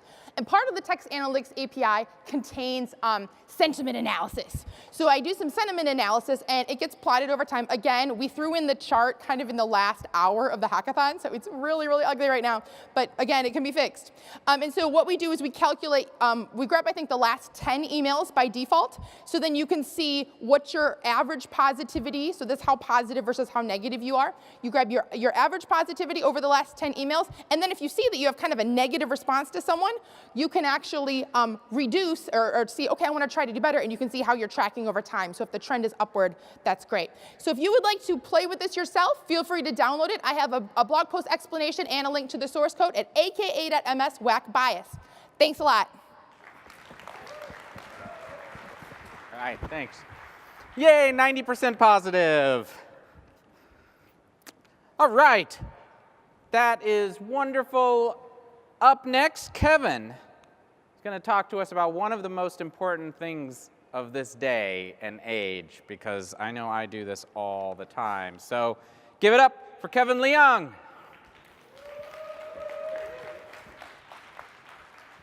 Hey guys, how's it going? My name is Kevin. I am a Microsoft Technical Evangelist, and I like food. I want to get this trending, #FeedKevin, so let's try to get going.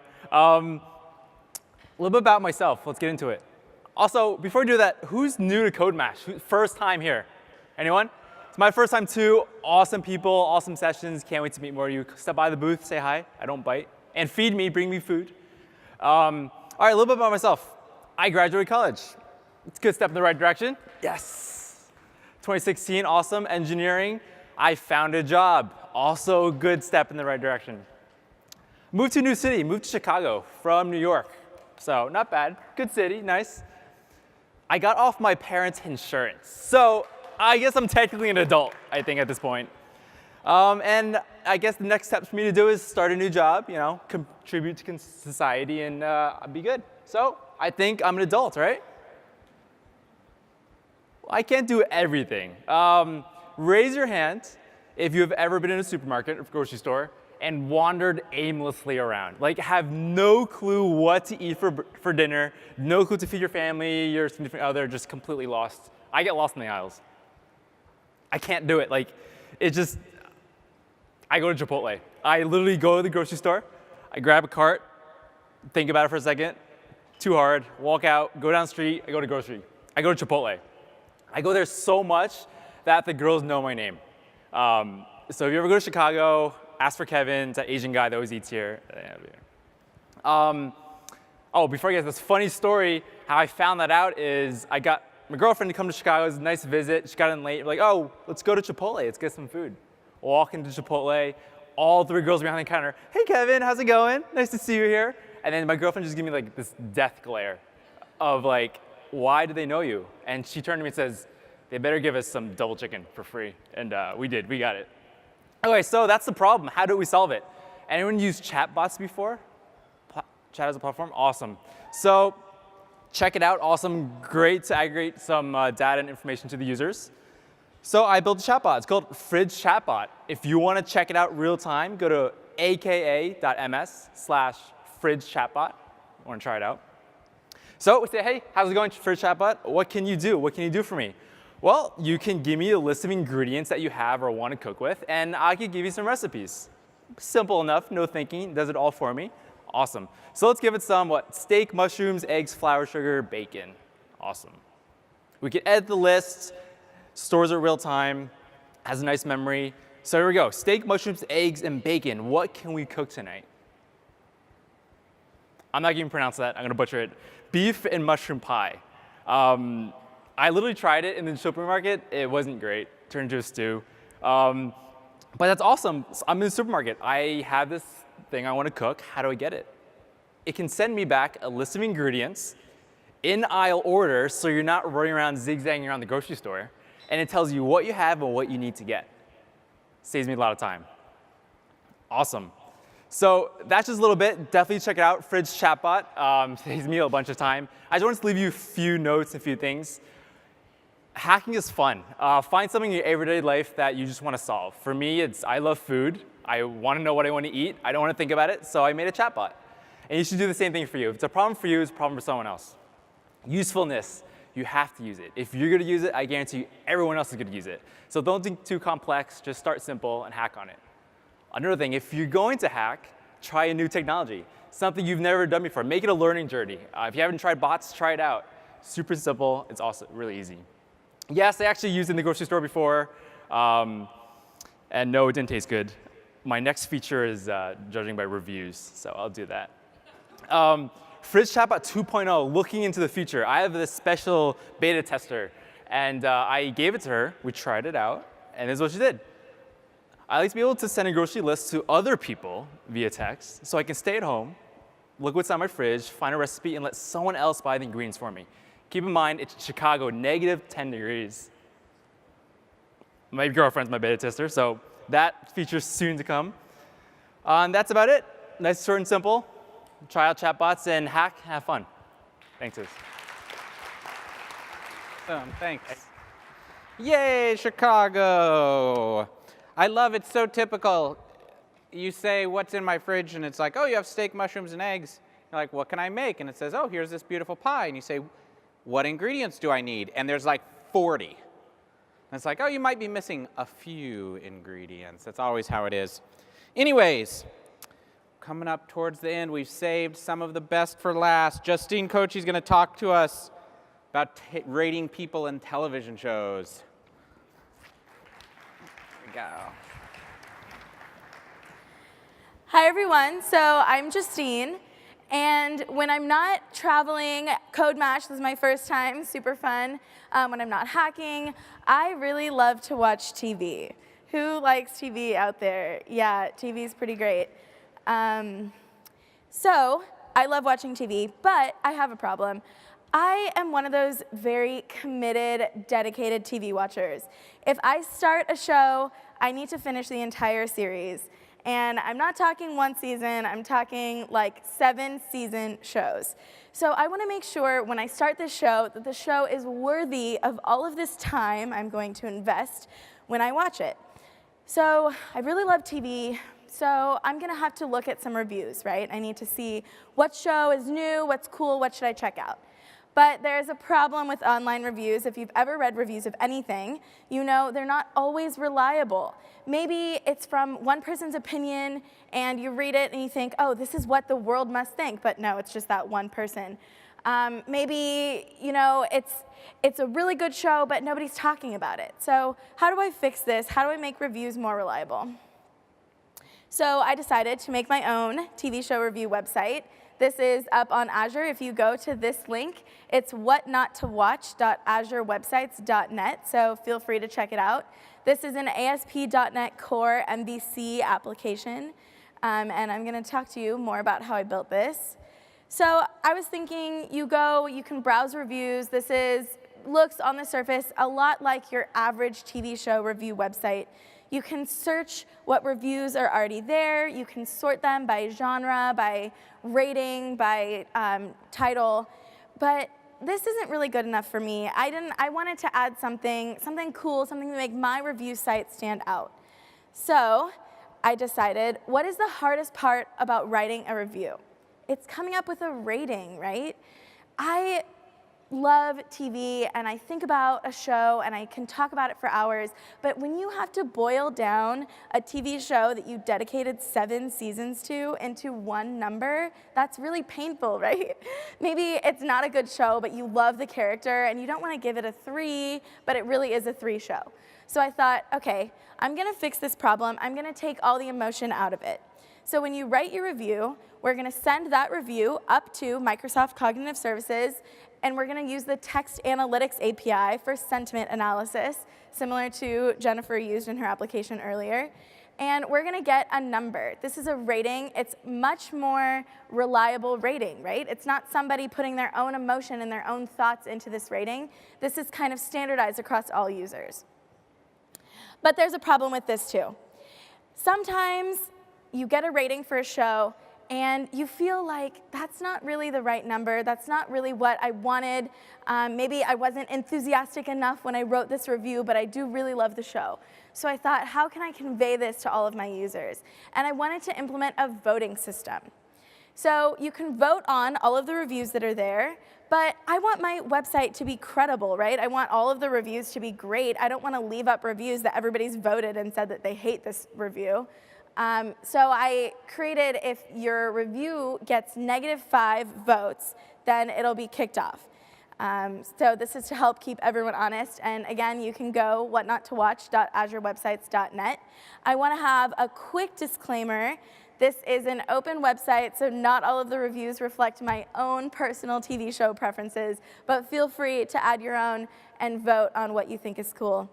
And that is it. The code is up on GitHub, and this is my Twitter handle if you want to learn more. Thank you. All right, thanks. There's only 2 things you need to know. Jessica Jones and Luke Cage. Am I right? Has nobody seen those shows? Oh, wow. Well, let me say it again. Go home and watch Jessica Jones and Luke Cage. They are the best shows in a long, long time. Okay, last the last talk of the night, I was told I need to make a disclaimer that activities described I may or may not condone, and I take no responsibility. So Aaron Lurch is going to close it out talking about a dip into the dark side for a good cause. So come on up, Aaron, and give it up. Put your hands together. Got nothing. Nope. Nope, I got nothing. Hi, I have no slides. I just thought I'd come up and tell a quick story. I submitted this last night, and there's no really slides. The other reason there's no slides is I destroyed all the evidence, so got nothing to show. What I wanted to talk about tonight was I wanted to tell you a story about William. And actually, technically, I want to tell you a story about William 353. William 353, my interaction with William begins in an October evening when I'm sitting on the couch with my wife, and I get a Facebook message from my buddy from Columbia. Yeah, I was thinking the university. I get a message from my buddy, and he says, "Hey man, random question. Do you know anybody who knows how to hack into an account and figure out who it is?" And within 3 seconds, I was ready to type out, "Oh, it'll take me a little time to get a safe house set up. I think the farmer supply store has thermite that I can use to burn my hard drives when we're done, but yeah, I think we could do this." And I thought better of it. I had just read the book, Stealing the Network, How to Own a Continent, so I was in the mindset of just make it happen, you know, get a place out in the middle of nowhere and do everything we can. But I responded with, "Maybe, what's up?" And he said that his girlfriend from a while had been getting harassed for about 6 months online on Facebook, and that she was really distraught, obviously. She was paralyzed. It was very impactful to her, obviously. And he wanted to know what he could do about it. They went to the Colombian, they live in Bogota, so he went to the authorities in Bogota. They knew nothing of what to do. And I asked him, has she blocked him? You know, has she reported him on Facebook, that kind of stuff? And he said no, and he said the reason why is because this person that was harassing her knew her sister's nickname, and he described to her the interior of her bedroom. And so she was obviously extremely terrified. This person is not just online, this is a real life person, and she didn't know what to do. So being a person who enjoys learning about and reading about the darker side and never really dabbling in it because I don't have the motivations to do so, I thought, well, maybe I could leverage some of those things that I've learned a little bit about and we can figure out who this person is. So the first thing I did was I put on my method acting hat and I broke one of the fundamental social rules of the internet. I impersonated a 20-year-old woman online. I know I'm the first person to do that and that's bad because no one's ever done it, but I did it. So I became Elena, who is a woman that lives in Bogota and who loves to post selfies and who's very bored and likes to go out and party. And you know, it wasn't difficult for me because I'm obviously really close to that in real life. That's kind of how I do things. So it was very easy for me to do. Actually, the hardest part of all of that was convincing my wife that my searches for hot Colombian women to get a body of content to post was for science. She never believed me, but she finally said whatever. And as we all know, that means go for it. You're good to go. So I went ahead and did it. So I friended all of William's friends. This was a fake account that had been online for about 3 years. I friended all of his friends. I began to chat with him, and I don't speak Spanish.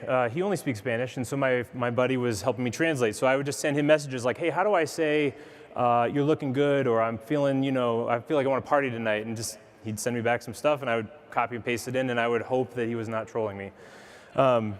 Turns out he wasn't, and so William and I began to chat a little bit, and I determined that the best way to find out who he was through a phishing attack or a phishing scheme.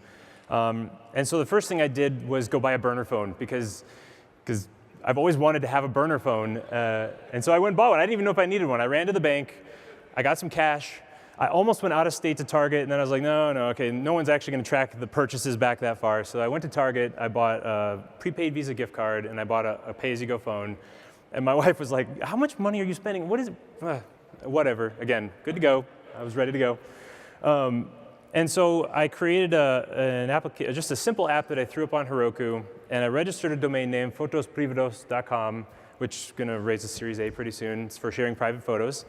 It's a 3-page app, not a single page, but 3. There's the landing screen, there's the Facebook login, pop-up that is an exact duplicate of Facebook's login, and then there's the page with the honeypot content. I wanted him to get through this, and then I didn't want to burn that bridge as soon as it happened. So I again had to explain to my wife why I was searching for content. Anywho, so I put that site out there, and then the next thing I needed was an IP address that was originating from somewhere near Bogota, because I knew that I needed to access the systems. And my biggest challenge wasn't actually him. It was going to be, if I got his credentials, it was going to be working around the fraud detection systems that things like Facebook and Hotmail and other things have in place. Turns out getting a server in Bogota is not easy with just a credit card, and I want it now because I'm trained for that. So AWS has a Sao Paulo region, which was close enough, or at least was closer than the Indiana area where I'm from. So I signed up for that, and I got to use my burner phone, because to get an account on Amazon, you need to receive a text message, and I was so thrilled that I bought an entire phone to receive a text message and type a code in and then light it on fire. But I actually still have it at home because it's not that legit. So I got a server set up, and I pretty much SSH tunneled everything through that server from then on. And I prepared my site, and I was ready to deliver it to him. But I made a mistake of not turning off my SSH tunnel when I went back to Facebook. And I had only been doing incognito mode because, again, I was pretty sure no one would care for that stuff. And so then my account got flagged because I accessed it from Indiana and then Sao Paulo. And so my account got shut down, and then Facebook says, we're happy to turn you back on. Just name these 3 friends. You know, here's their pictures. It was all stuff I had to make sure I wasn't around the kids. And then, you know, just pick their names. And I'm like, I was friends with 300 people. I even chatted with a couple of them to kind of figure out how the chat thing works, to make sure I could see what I could extract from people. I had no idea. So the other alternative was to send in your government-issued ID. So I messaged my buddy, and I was like, hey, dude, can you just like scan in your Colombian ID and just send it to me? It's fine, don't worry about it, I got it covered. So it's gonna be okay, don't worry about it. And of course he wouldn't. And so I explained what I was gonna do, and then he did. And so I made a fake ID based on his with changed information, changed picture, and Elena submitted that to Facebook to get her account turned back on. As it turns out, Facebook doesn't give a rip about that stuff and won't turn it back on. Turns out they did, but I didn't think they would because of everything I read online. So I'm sitting here, and I had invested this money and time and a lot of political capital spent with my wife. And I was thinking, like, all right, what's next? How are we going to get this guy? Because the only thing I'd learned in my chatting with him was that he was a dumbass. He was just, I got nothing of any personal sort, except that he's an idiot. So I thought, all right, if it was me, what I would do is, if that happened to me, I would create a second account and just start a second account and say, forget the first one. So I thought maybe he'd fall for that. And again, he's a dumbass. He's just an idiot. So I created a second account, friended a bunch of people, chatted with him again. Hey, sorry about that. My account got flagged. I don't know why. What's up? But, you know, I liked chatting with you. And, hey, remember that website I said was coming? Here's my website with my private photos, my photos privadas. And then I waited, right? I just waited. And on Heroku, I just had everything coming in, logging into the database, every request and usernames, passwords, stuff like that, if anybody went through. And most of the IPs coming through were Russian or Chinese, you know, my IP was recycled. And then I got an IP address from Bogota, but no one logged in, and so I was really disappointed. But I looked up the IP address, and it was for a small business in the area, and it turns out that that IP was a commercial or a residential grade router that had the admin interface exposed to the internet, and the manual for the router had the password and username that hadn't been changed. So I got in and configured some remote syslog to my paper trail that I set up, and just sort of watched logs coming in from that router just in case. And then just waited and waited and waited, and 2 weeks went by, and I heard nothing. And then I got a message that said, hey baby, you're gorgeous. And what happened to your tattoo? Because you know, I had to kind of switch personas in the middle there. And so I looked, and then sure enough, right there in the front there was Mamacita 2001, just staring me in the face, his password. So I'm going to tell all of you so you can go log in as him. So anyway, long story short, long story slightly shorter, we were able to log in as him. His Hotmail account was the same credentials because he's a dumbass. And the guy had been stalking 3 women for about a year. He had been emailing himself suspect material from his work email, but nothing had his name and address. I mean, I know what the guy looks like from the neck down in ways that I don't want to know. The guy was really bad. So we collected all this. My buddy's like, I'm going to take this to my girlfriend, and maybe she'll recognize, the head up stuff, and maybe she'll recognize him. And so a week later, I pinged him, and I'm like, hey, so what's going on? What happened? I want to shut this stuff down. I didn't close it out because I thought I could still use it. So I was like, I want to shut this stuff down. I want to burn my phone. I want to do all that stuff. And he goes, oh, yeah, we found out. It's her cousin's husband. And so the amount of closure that brought, first of all, made all that other stuff worth it. I had a ton of fun, even though it wasn't really great. But all of that closure made it worth it. And then I was like, OK, great. You guys going to the authorities? What are you going to do? And he's like, well, it's a little complicated. So her mom and her grandma are just going to take care of it. And at that moment, I had pretty much burned my laptop. I took care, everything was gone. And yeah, that's the story of how I might have accidentally gotten somebody killed in Colombia. So yeah, that's it. Right. Yeah, thanks, sir. Wow. Well, that was a good way to end it. I've always wanted to get a burner phone too. It always seems like you'd be so legit if you had a burner phone. Anyway, so that was it. Thanks everybody for coming and listening to these great speakers. Thanks to the speakers who stood up here for 6 minutes and talked. Everybody give them a round of applause. It's wonderful. They were so nice. Yeah, and I like to say that this is the official kickoff to CodeMash.